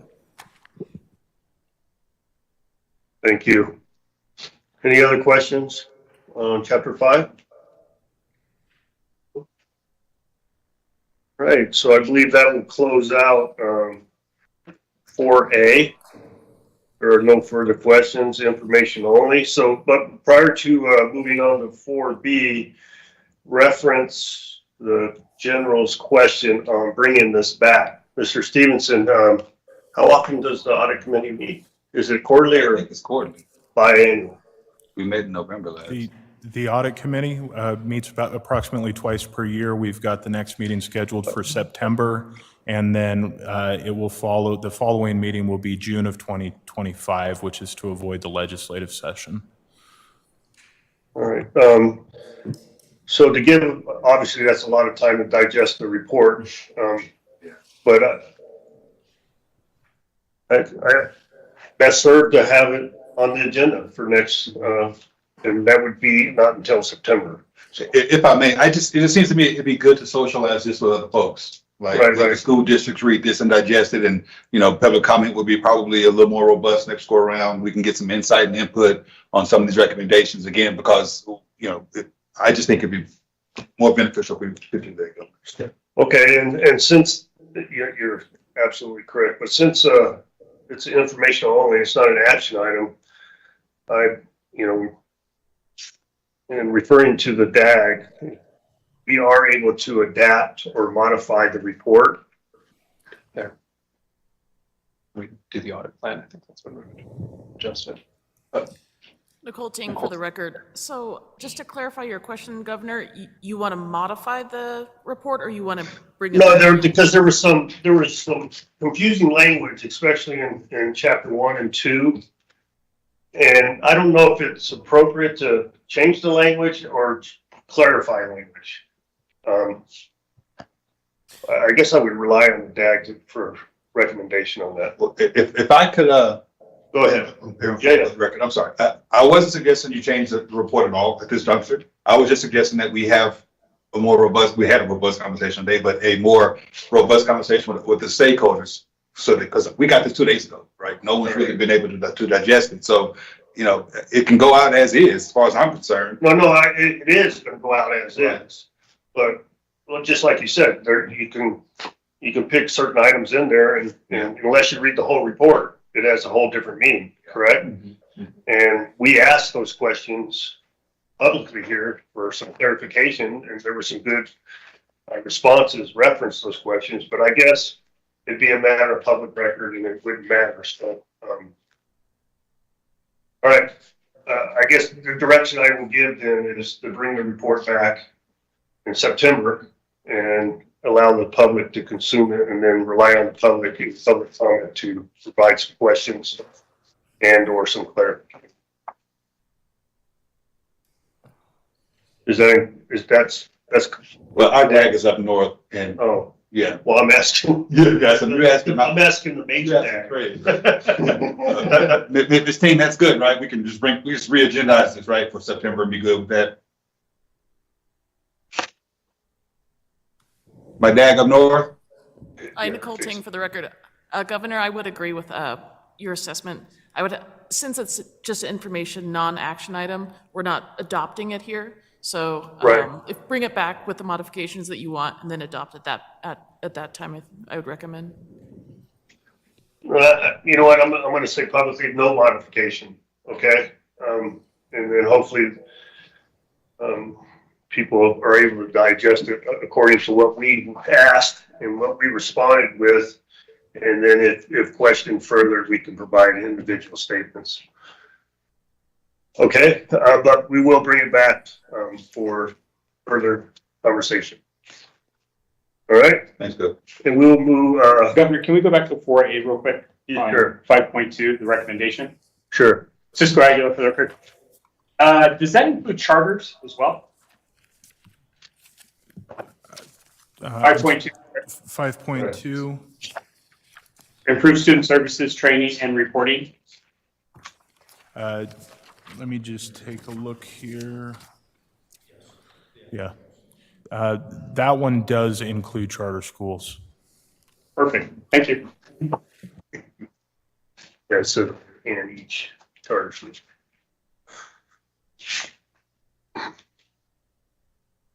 All right, we will close 4A and move on to 4B. And is that going to be you, Ms. Gardner? Yes, Governor.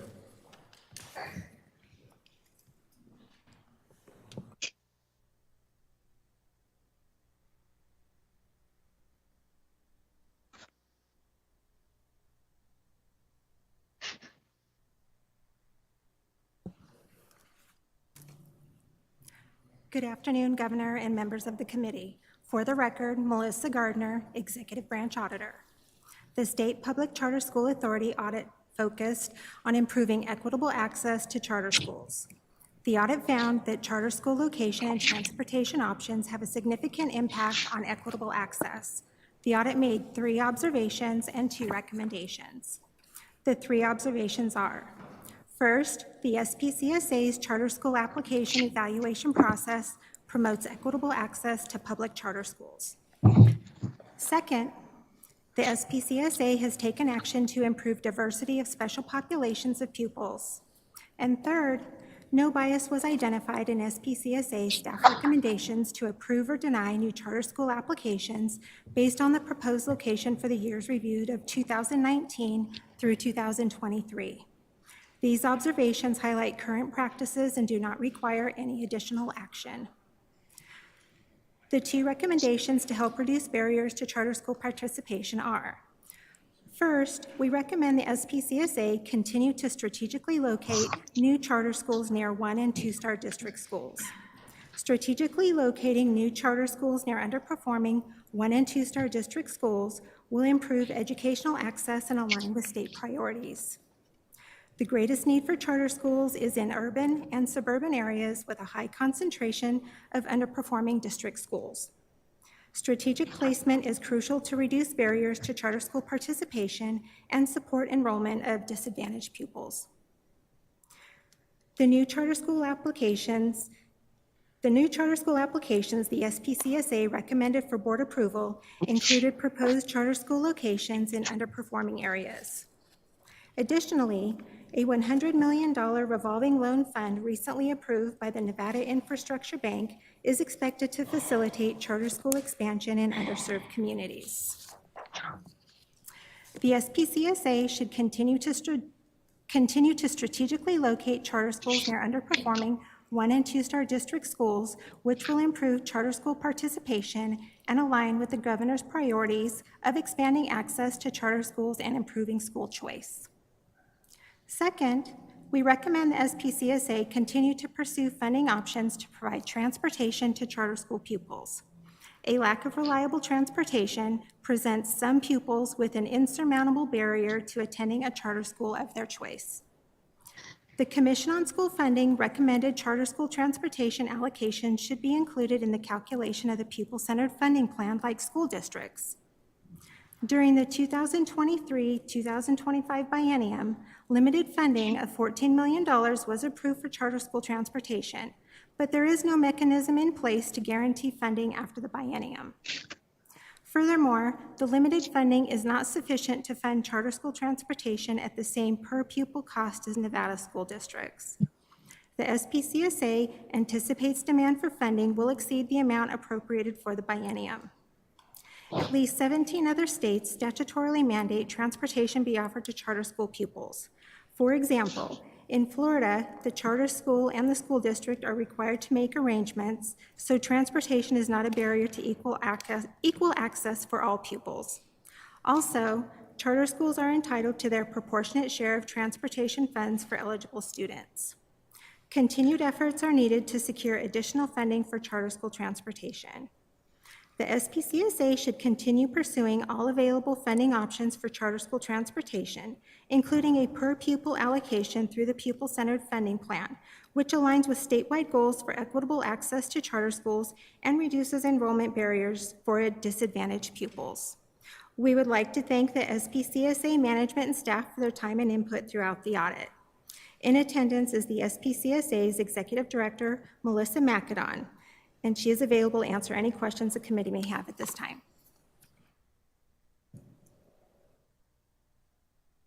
Right, do we have any committee members with any questions? Mr. Aguilar. Yeah, Cisco Aguilar for the record. In the analysis that you did on the no bias of applications, did you consider litigation against the charter authority and the outcome of that litigation? Thank you for the question, Craig Stevenson. For the record, we looked at all applications that were submitted, whether they were approved or denied. Are you saying there was some litigation that didn't make it to one of those applications, or? Yeah, I know one litigation that was conducted that required the SPCA to reconsider an application. I see. I would direct that question to Melissa McAdon if she knows the Thank answer you. to that. I do not. Melissa McAdon for the record. That was before my time on as the executive director, so I have limited information about that, but I would be happy to get that information to Mr. Stevens if that's of interest. The specifics. I can't speak to the specifics of that myself. Thank you. Do you want to receive that information? I know it, so I'm just wondering if it was considered in the audit process, that's all. All right. Any other questions? Dina? No, thank you, sir. Any questions there in Carson City? No, Governor, thanks. All right, well, thank you. Oh, wait, we have another one. Another question on the second recommendation regarding charter school transportation. In addition to that, are you looking at the process for charter transportation operators to get the approvals that they need to help streamline that process? Because I know there's been some struggles with DMV and operators having access to the documents and approvals that they need. Craig Stevenson for the record. I was not aware of that issue, but Melissa McAdon may have more information on that. Melissa McAdon for the record. That has certainly been a very recent challenge as these schools have had to apply for this funding, and that has had to go through an approval process of their board and then our board. It's been really cumbersome. And so as they have been approved and then they have gone to go spend this money, they have certainly run into some hurdles like that. For example, being issued exempt plates and then saying, no, bring those all back. You're not exempt. So yes, there have definitely been some hurdles that we have identified, things that we need to clean up in statute to mitigate some of those challenges. Perfect. Thank you. Ms. McAdon, I don't know if you have the ability to answer this question. This is Governor Lombardo for the record, but do you recall the total amount of money allocated in the biennium for transportation and how much of that money has been spent? Melissa McAdon for the record. There was $14 million in the biennium, so $7 million each year.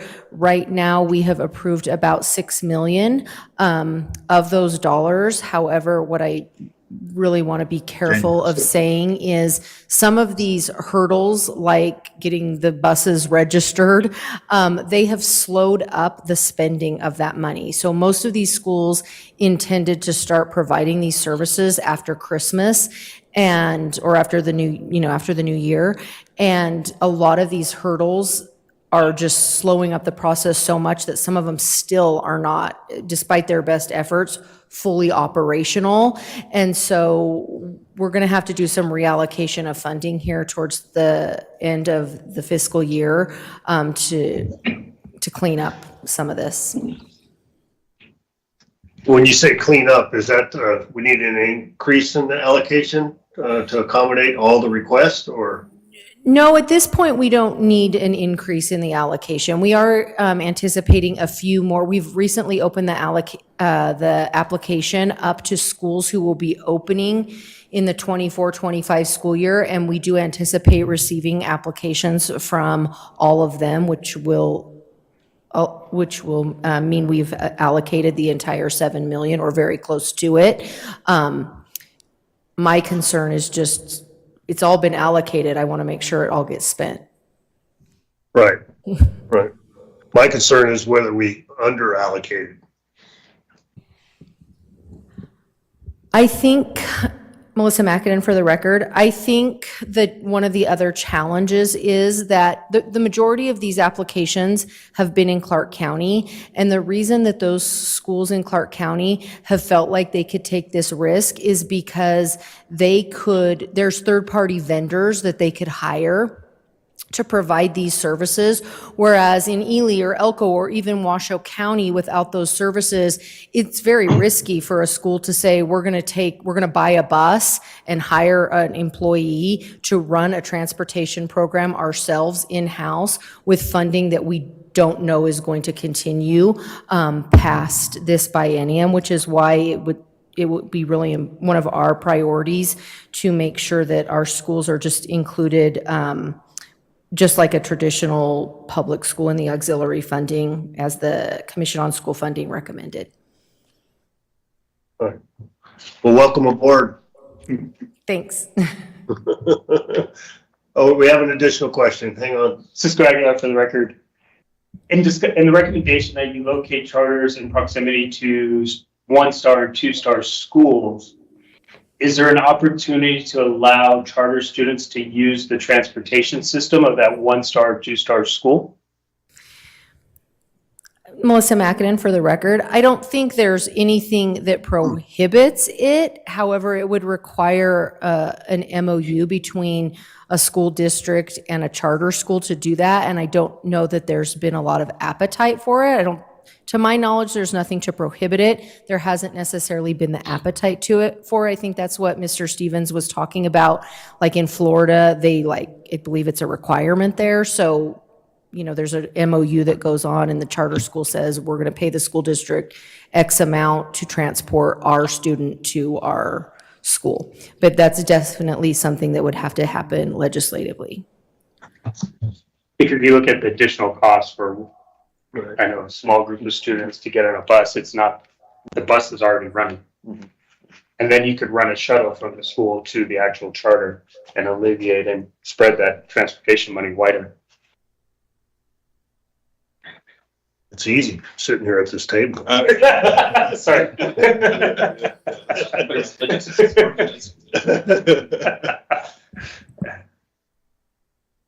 All right, I think the overall consensus was for you to bring a bill forward, Ms. McAdon, to address that issue.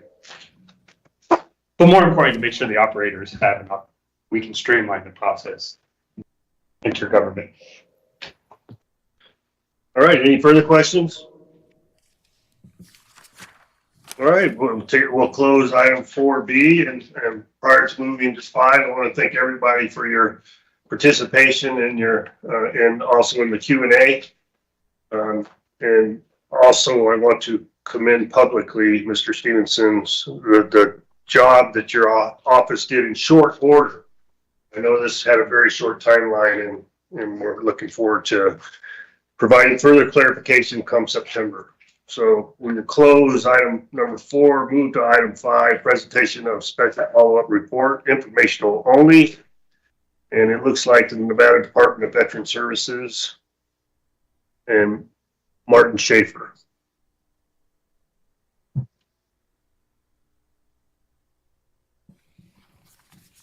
Good afternoon, Governor. Good afternoon, members of the committee. For the record, Marty Schaefer, Executive Branch Auditor.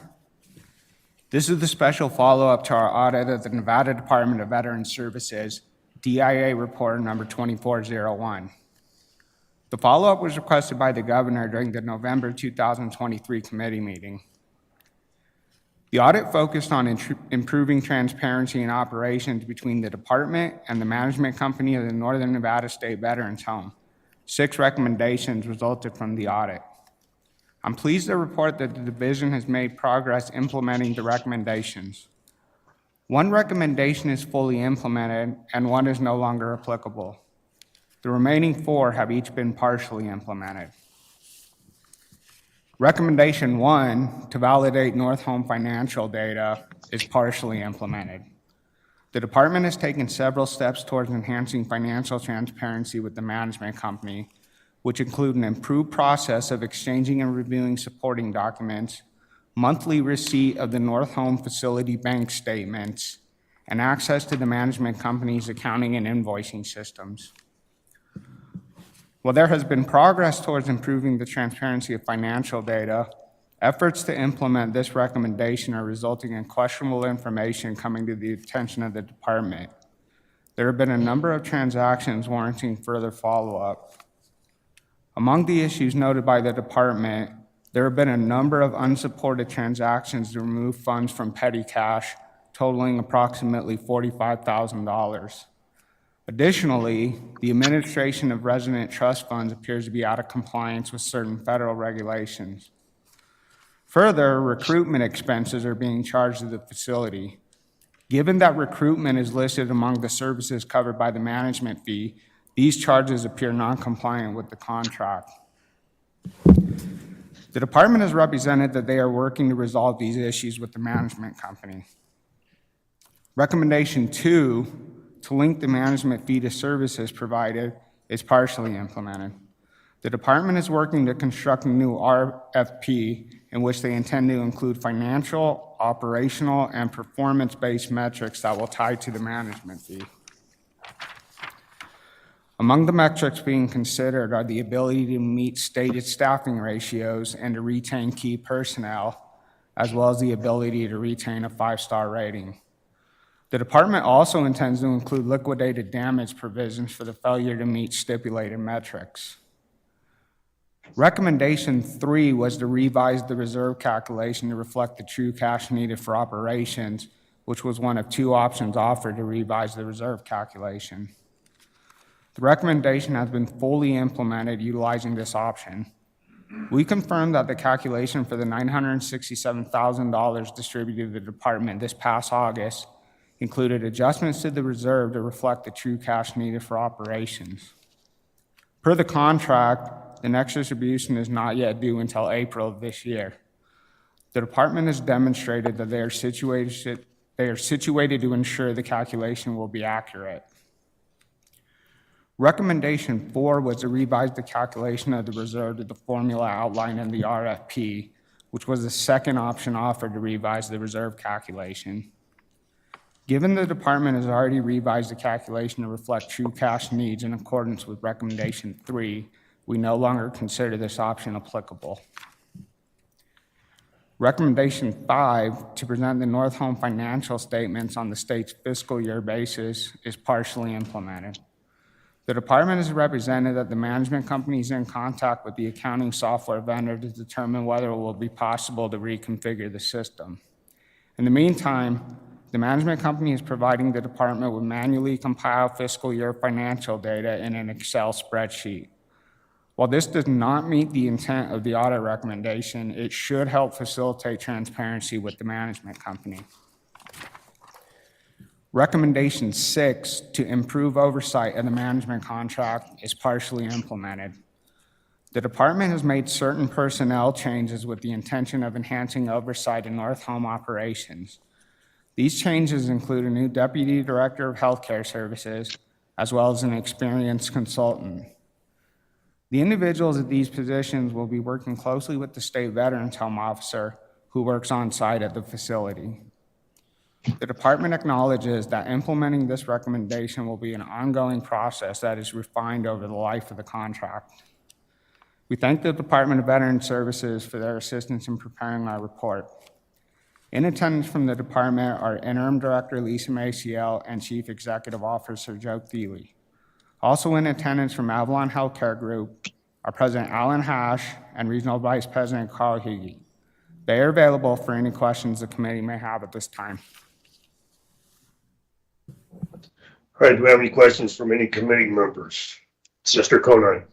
I think this question would probably be most appropriate, Zach Conine, for the record, for Avalon. Is Avalon at the mic? They are working their way towards the microphone.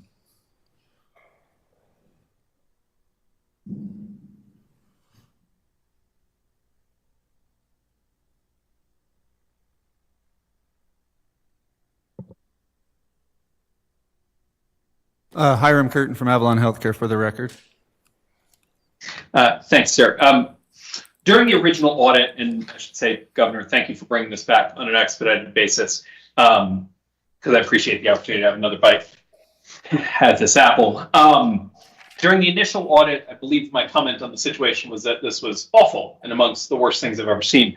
Unfortunately, in this follow-up recommendation, it somehow got worse. And so what I'm trying to figure out is, from an oversight perspective, you do this in other states, not just in the state of Nevada. You're one of the larger players in the space. How are we charging the state for things that aren't in the contract? How does $45,000 go missing? What are we doing here? And how does something like this happen? What changes have you made to take this from partially implemented to no longer a problem? Sure. Again, Hiram Curtin from Avalon Healthcare for the record. Let me address some of these individually, one by one. First is the petty cash discussion.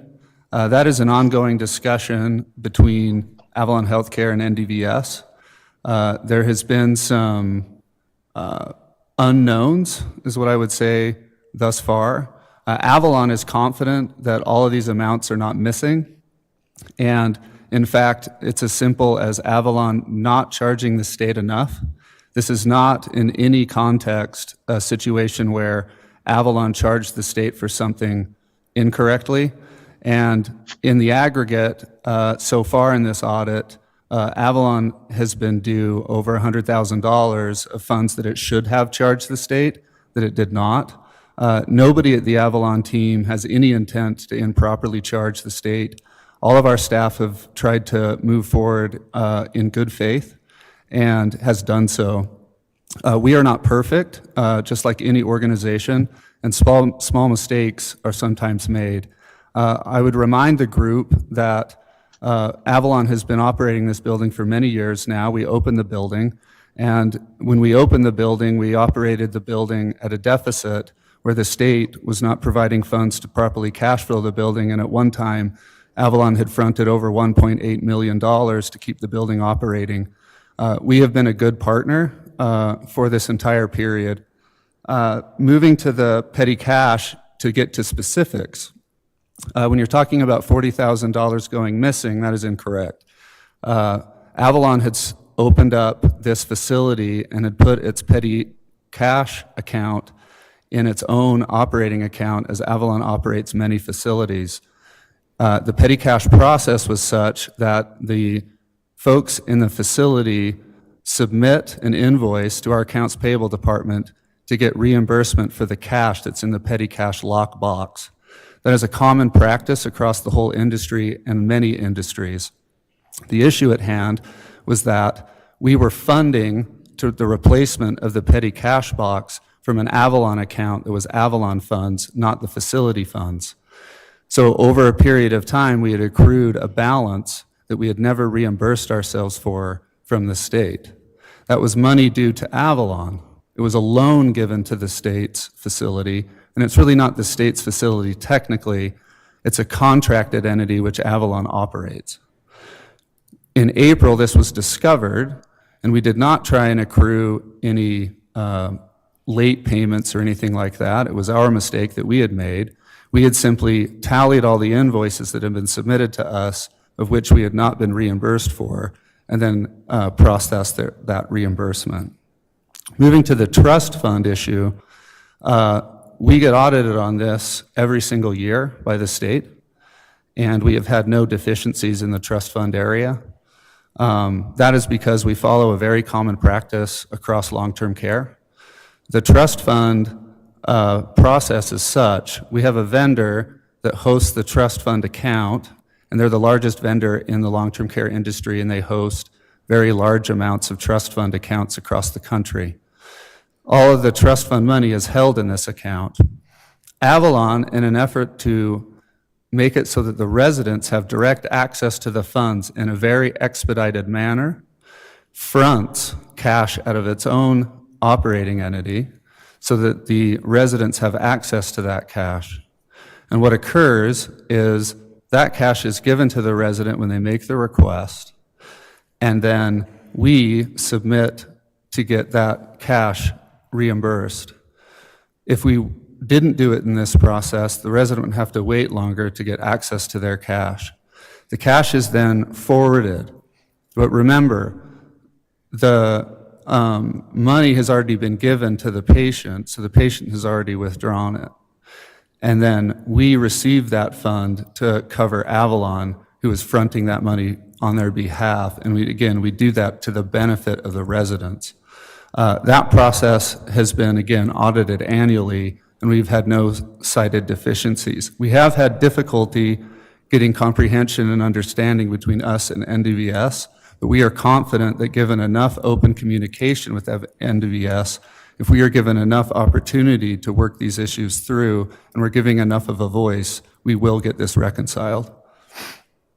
Moving on to the recruitment piece, Avalon is always operating in an innovative manner, and we're always striving to provide the highest and best opportunity for the residents. And as such, over the last 5 years, as all I think understand, the healthcare system has been under a lot of stress, including Avalon. Our management contract contemplates oversight of the recruitment division, and this has been discussed with NDVS, and there's a difference of opinion on the language in the current contract as to what it contemplates. We believe that the intent of that language was simply what I've said, oversight of the recruitment function. The site should be responsible to be following our recommendations on how to properly place ads, pay for those ads, screen the candidates, discuss and talk to the candidates, interview the candidates, process new hire letters, and all of those other typical activities that would be followed by the facility. Avalon in 2019 decided that it might be more efficient for all of our facilities to move those tactical functions that I've just described to a centralized function. So we removed those functions from the facility, and again, this is not the direction of the recruitment function, but actually the tactical items that were being provided by the facility, and we did that in a centralized environment. This was discussed with the NDVS group upon implementation of our contract, and they were aware, and these charges have been ongoing for some time, and we meet every 2 weeks with NDVS as well as monthly, and this process was a very common process over the last 5 years. And as such, those tactical items were being charged back to all the facilities in an equitable, typical accounting manner. This process was stopped in March of 2023, and so therefore it was not needed, and those functions are now being completed by personnel within the contracted facility.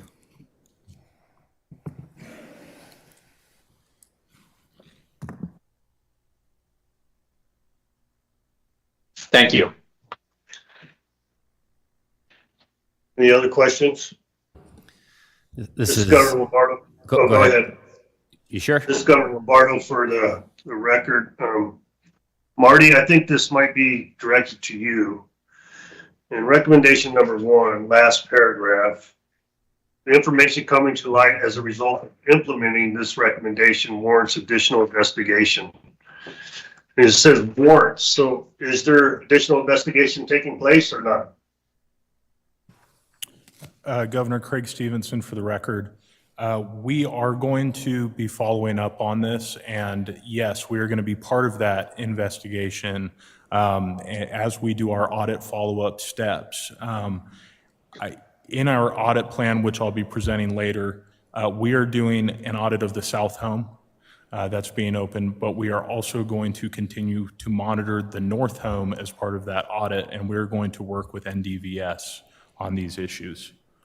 A little bit more time is needed to get to the bottom of this. As previously represented, Avalon and NDVS are working through some of these issues.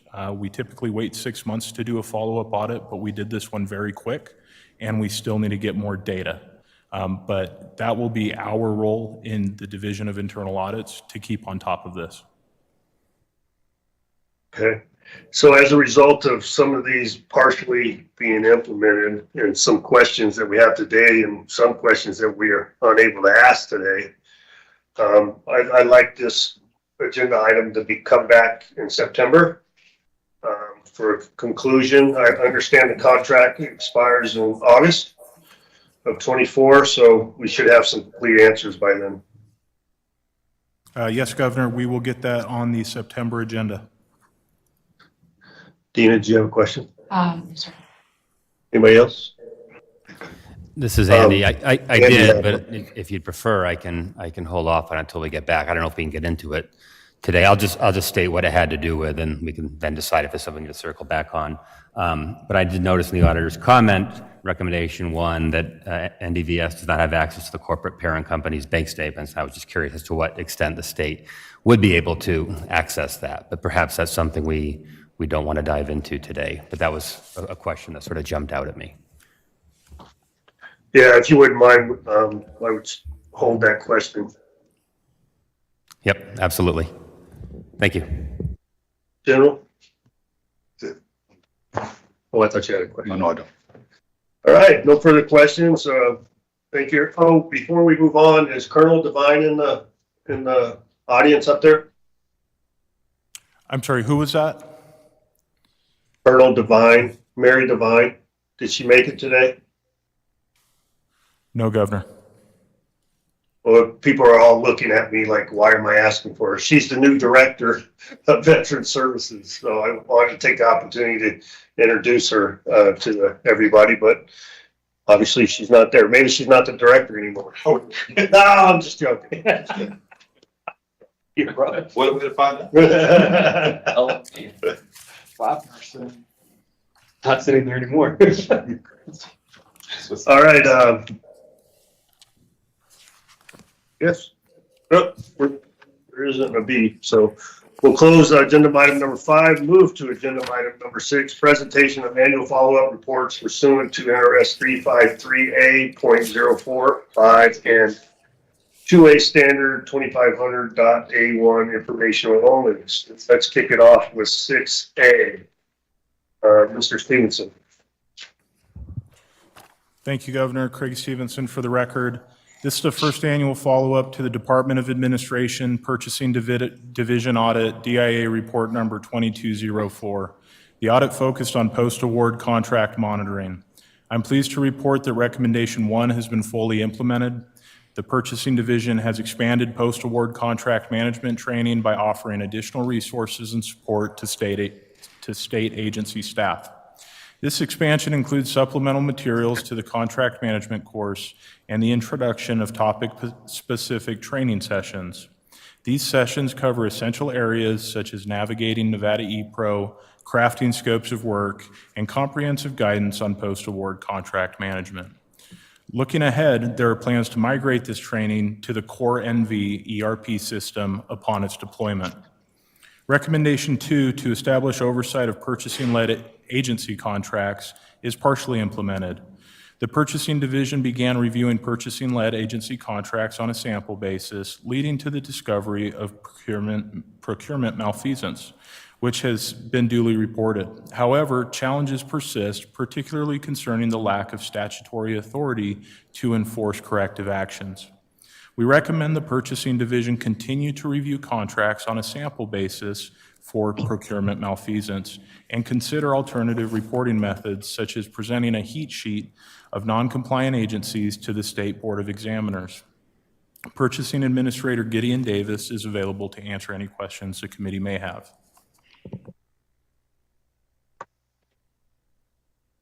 Do we have any questions from any committee members on 6A? Oh, yeah, we do. Treasurer Conine. Sorry, real quick one. Does purchasing, and I guess I should know this, but does purchasing maintain a database of all outstanding state contracts when they expire, their general terms, et cetera? Is there one consolidated place for all of that? Gideon Davis, Administrator of the Purchasing Division, for the record. There is a single database for contracts for services, but it's not maintained by the Purchasing Division. It's maintained by the Governor's Finance Office. It's called the Contract Entry Tracking System, or SETS. And does that kind of follow? Does that database, and maybe there's no one there to answer that question, does that database kick off alerts? Can it kick off alerts? Hey, this thing's about to expire in 6 months, or is it just a repository of data? That is not a functionality of the current application, no. And will that get adjusted within the transition to the ERP? I can't speak completely on behalf of the Governor's Office of Finance, but my understanding is their hope is to sunset that system as part of the ERP implementation, yes. Okay, all right, thank you.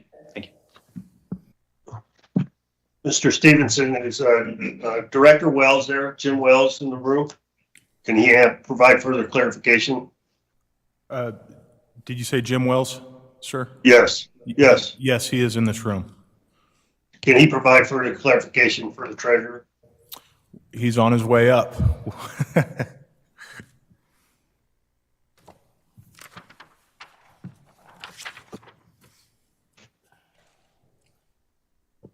Good afternoon, Governor, members of the Executive Branch Audit Committee. Jim Wells, Deputy Chief of Staff to Governor Lombardo, for the record. The contract entry and tracking system has limited functionality basically to produce the BOE agenda. It does not track or notify agencies when their contracts are coming up for renewal. It is hopeful that the new system, the core MB system, once we migrate it to that, will have that type of functionality to take over not just the BOE preparation, but a better tracking system for when contracts are coming up for renewal. Treasurer Conan, for the record, I really appreciate that, Deputy Chief of Staff, because I certainly know during the transition between at least elected officials, but I assume also agency heads, sometimes these things are sort of not institutionalized in a way that's transitions well. Agreed. Yeah, it wasn't a question. Sorry. Thanks, Governor. Nice observation. Thank you, Jim. So we'll move on to 6B, Department of Corrections process. Mr. Stevenson. Thank you, Governor. Craig Stevenson for the record. This is the first annual follow-up to the Nevada Department of Corrections audit, DIA report number 2205. The audit focused on the department's fiscal processes. All 4 recommendations are partially implemented. Regarding recommendation number 3, the department is making strides to improve administrative accountability and minimize the use of state resources. Funding from the 2023 legislature has facilitated a comprehensive staffing study to identify areas for reducing overtime. Additionally, measures are underway to revise standby pay policies and assess vehicle usage compliance. While progress has been made, further analysis of callback versus standby pay is recommended for enhanced administrative oversight. Regarding recommendation number 4, the department has taken action to improve oversight over weapons purchases. Protocols now involve weapons purchases being managed by designated personnel with institutional requests subject to the Ordinance Committee's approval. A system-wide tracking of munitions has been completed, and updated administrative regulations are in progress for review and approval, which is anticipated by December of 2024. Recommendation 1 is to develop offender store fund markup limits and incorporate the methodology into legislatively approved regulations. The department is taking steps to establish markup limits for the offender store fund and integrate them into regulatory frameworks. Other initiatives include offering hygiene items to inmates at cost and engaging stakeholders to establish consensus on markup methodologies. Plans for operational changes and regulatory updates are in motion, with transparency measures to be presented to the Legislative Commission and the Board of State Prison Commissioners by December 2024. Lastly, the department made progress implementing recommendation 2, which is to increase oversight of the prisoner's personal property fund. Efforts to enhance oversight of this fund are underway, including the establishment of internal controls. New department leadership acknowledges the need for increased scrutiny and has initiated steps towards fund reconciliation. Full implementation of this recommendation requires the development of internal controls and a complete reconciliation of the fund, which is anticipated by March 31, 2024. Deputy Director Christina Shea is available to answer any questions the committee may have. Do we have any questions? Yep. Any questions there in Carson City? Excuse me, yes, Governor, I had a question, Andy Matthews. On page 3, it's noted that the department identified instances of employees misusing standby pay. I was wondering if we had a dollar figure attached to that misuse, what that aggregate might have been. Thank you for the question, Craig Stevenson, for the record. We do have that dollar figure that was in the original audit report. I do not have that dollar figure on me, but I'll provide that to you after the meeting. Okay, thank you. And then just a quick follow-up. This is more of a comment. I noticed the auditor comments and mentioned that the audit report, let me see here. The DIA could not differentiate between overtime related to workload and overtime for standby emergencies. Then it says NDOC should consider conducting an analysis of callback versus standby pay. And I just want to say, I think that's a really good idea. I think that's something that would be very likely to improve accountability. So I appreciate that's its inclusion in here. So that was it. Thanks, Governor.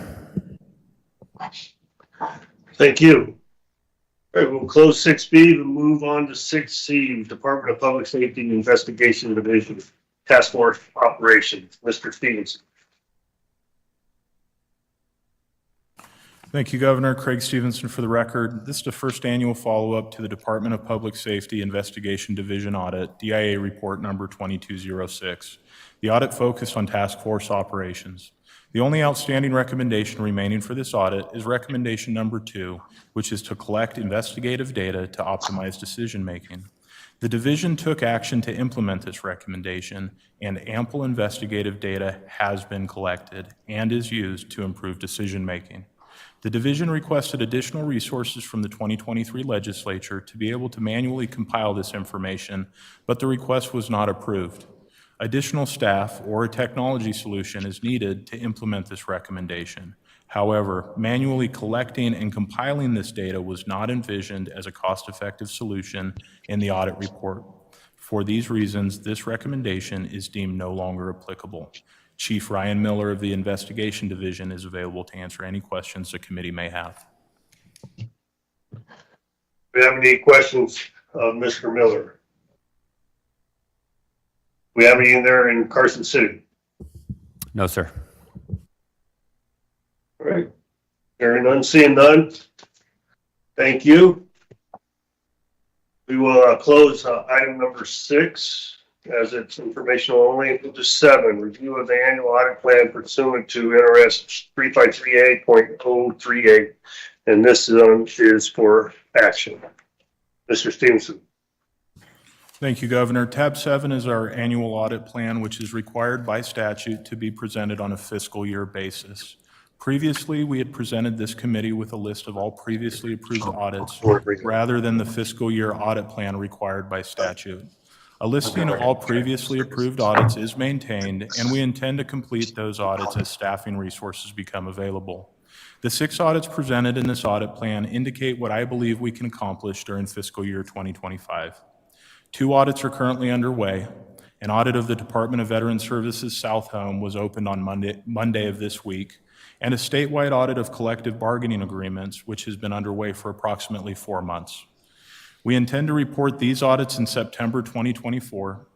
We are requesting approval of an audit of the Department of Corrections related to overtime expenditures, which is shown in red on the audit plan. The last 2 audits on this list involving the Department of Transportation and the Department of Agriculture were previously approved by the committee.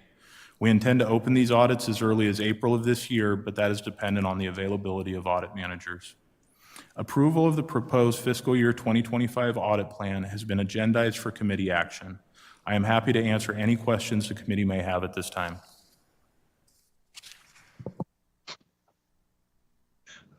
This is Governor Lombardo for the record. Hey, Craig, can you let the committee members know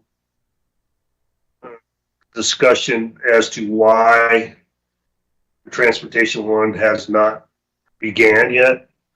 Which it was identified in June of 19, and also the agricultural one identified in October of 21. And what is the anticipated start date? Thank you, Governor. Craig Stevenson for the record. The anticipated start date for those is as early as April. I'd like to give just a little bit more context to these. We currently have 1 audit manager actively working audits out of 3. We lost an audit manager temporarily to the Core NV project, and they took her for a couple of months. We'll be getting her back, we believe, at the end of April or maybe early May. She would be tasked with one of these. We're also hiring a new audit manager position. We believe we'll have that filled in 4 weeks. And so that's kind of why we're working towards an April audit opening date for those audits. And we do intend, and I believe that we can present those by June of 2025. How long will the auditor be encumbered by the Core NV task? She's been encumbered since January, and we believe that will go through April. So perhaps May 1, she would be back in our office. Okay, good. Any other questions? Could you have me describe, Aaron Ford for the record, what the DHRM audit contemplates? What are we talking about here? No. Go ahead, man. Would you mind kind of repeating what you said, what you contemplate with the DHRM collective bargaining implementation audit? What are we looking at there? What's that comprised of? Oh, sure. So in terms of what we'll actually be auditing, is that what you're asking, sir? Okay. Craig Stevenson for the record. We are taking a look at all collective bargaining agreements, and we are comparing those agreements and sort of the provisions in those. So there's certain special pay provisions such as bilingual pay and other types of special pay. And we're making sure that agencies are following the terms of the agreements.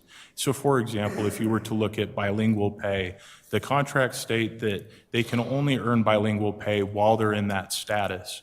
However, we may find that there are some folks that are sort of always in that status. And so those are the types of things that we're going to be looking at. Are these folks following the terms of the agreement? And that's really the crux of those audits. Okay. All right. Thank you. Yes, sir. Cisco Regular. And by that chance too, if people are to be paid for those services and they have not been classified, will you find those issues as well? We would if they, so Craig Stevenson for the record, everybody that is authorized that pay must be on a list of employees that are included in the collective bargaining agreement. I don't want to speak too much to what we've already found, but yes, there are indications that there may be some folks being paid that are not on that list in the collective bargaining agreement. So that is definitely something that we're going to take a look at. Okay. And then my second question is, I know the governor asked you this bit, but I don't know if I heard the answer or understood it. But like the transportation department was scheduled in June of 19 for an audit, and it's being completed now for a report in June of 25. What was the delay? I would say, Craig Stevenson for the record, I would say that the delay was primarily due to either staffing limitations, but primarily priorities. So whenever we get an audit request from this committee versus, say, in the case of transportation, that was a risk-based selected audit, those do not take priority over any committee requested audits. And so we've continuously moved committee requested audits to the top of our list. Got it. So does that mean the issue that was raised or the risk or the fraud, I guess, hotline, may it be moot now and not necessary? I'm sorry, sir. Was your question if those ones are moved down the list and they're a lower priority now? Yeah, I mean, it's been 5 years since this request was made. Does the issue still exist with maybe the change in leadership or the way the function of the agency or just the elimination of a division? I mean, is there still a reason to go forward with a huge investment in an audit when the issue may be moot? I see. Craig Stevenson for the record. Yes, in this case and everything on this audit plan, the issue still exists and we want to go out and audit these. Thank you. Mr. Klein. And Zach Conan for the record. Mr. Stevenson, I think you touched on this a little bit from a why perspective, but I just want to kind of get some clarification here. So in the June 23 meeting, there were approximately 23 audits on the future audit list that aren't currently on this list. Could you give a little clarity as to why? Yes, sir. That Craig Stevenson for the record. The way that our statute reads is actually we're only supposed to present for committee approval the fiscal year audit plan. And so this is an attempt to follow statute. Statute requires me to consult with the director of the governor's finance office on an audit plan and consider what resources we have available and what we can accomplish. These audits were priorities of the EBAC committee, and so that's why we're pursuing these audits. And we do believe that we have the staffing in place to handle all of these audits. I don't think we could handle one more audit at this point, but I do believe we can accomplish all this work. Okay, I appreciate that. And I guess this would be more of a question for the governor and perhaps for Ms. Ting. Is there anything that would prevent, so I'll ask the Ms. Ting part first. Ms. Ting, is there anything that would prevent the executive branch auditors from providing sort of the full, here's what's in the hopper? Because I think to the secretary's point, if something's there and it moves down, it would theoretically move off the list. We wouldn't be looking at it all the time. We wouldn't know what was in front of us from an audit plan perspective if it wasn't happening within that fiscal year. Nicole Ting for the record, and thank you for the question. I do not think there would be anything that prevented a full list. I think as long as what is required is presented, I don't think there's anything that would prevent more than what is required to be presented. If that's your question. I guess that is my question. Thank you, Ms. Ting. So I guess my request, Mr. Governor, is that we show the entire list of audits just to increase transparency, which of course we all think is important, but also just so we have a good understanding of what perhaps isn't on the list that we could ask for if something comes up during a meeting without it sort of being. So this is an action item, so when I ask for a motion, could you put that in the motion? I'd be happy to, sir. Thank you. And then one additional follow-up question, if I could. There were 4 audits that were supposed to come at a June 24 meeting, including the Southern Nevada Veterans Home, transportation, open scope, sole source accounting, personnel and air operations, a conservation of national resources audit on environmental protection, and the military division of emergency management questions. So I guess there are 2 questions. One, are we not having a June meeting, and why? And then number 2, do you think some of those audits will get sorted with your staffing issues? Thank you for the question, Craig Stevenson, for the record. I think most of those problems will be solved once we fix our staffing issues. We have had a 30% vacancy rate, and we also have some other sort of work that we've been doing related to our compliance and financial management sections. And as I previously mentioned, we're down 2 audit managers. One of those vacancies was me, and so now I'm in this new position. But June 2025 or 2024 would be just a little too soon for us to wrap up any of this audit work. Get to go on vacation. Thank you, Mr. Stevenson. I appreciate it. So, just to provide clarification of his question. So those June 24 will be presented in September? Is that what you're saying, or? One of them. Only one of them. Yes, Governor, one of those would be presented. We previously listed the collective bargaining agreements as like 3 separate audits, and we are going to present all of them in September as opposed to presenting a few of them in June and then a few more later. And the reason why September was chosen is that for the collective bargaining agreement audits, that's when they start renegotiating those. That's when sort of contract negotiations begin. The fiscal piece doesn't take part until January of the following year at the earliest, but we wanted to make sure that what we're reporting is timely and can afford and can inform the contract negotiations. Also, we have a statutory requirement to present the audit plan within 90 days of the end of the fiscal year, which is something we've been a little loosey-goosey on sort of the date for that, but the end of September makes a lot of sense for the next audit committee, and I believe that's when our staff can accomplish these audits by. Great. So I won't ask the DAG what the definition of loosey-goosey is.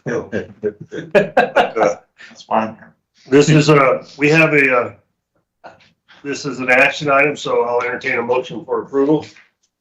This is Zach Conan. I would motion to approve the audit plan as listed with the addition of, in future audit plans, all of the other audits that are currently in the hopper as was presented in the June 23 meeting, subject to revision. We have a motion. Do I have a second? Second. Who gave the second? Can you let the? Oh, Cisco Aguilar for a second. So we have a motion. All those in favor signify by saying aye. Aye. Aye. Any against? Nay. Hearing none, motion passes. We will move to agenda item number 8, committee members' comments. Do we have any comments today?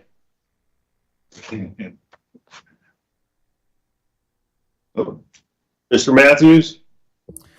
No, just that the new conference room down there looks nice. Can't wait to do my first meeting from it.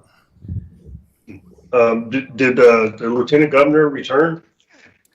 What do you say? For the record? No, Governor, he's been excused from this meeting.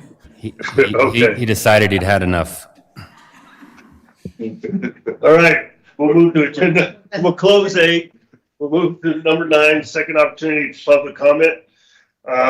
Were we able to recover the individuals from the first public comment? No, Governor. No? No, Governor. All right. So it's the same narrative as the first public comment. And do we have anybody here in Las Vegas? Nope. Anybody in Carson City? No, Governor. All right, we'll close the second opportunity for public comment and move for adjournment. Moved. We have a motion. Second. All those in favor signify by saying aye. Aye. Thank you very much. Great job, Mr. Stevenson. Good job. Thank you. Thank you. Welcome. Thank you, Governor. Thank you.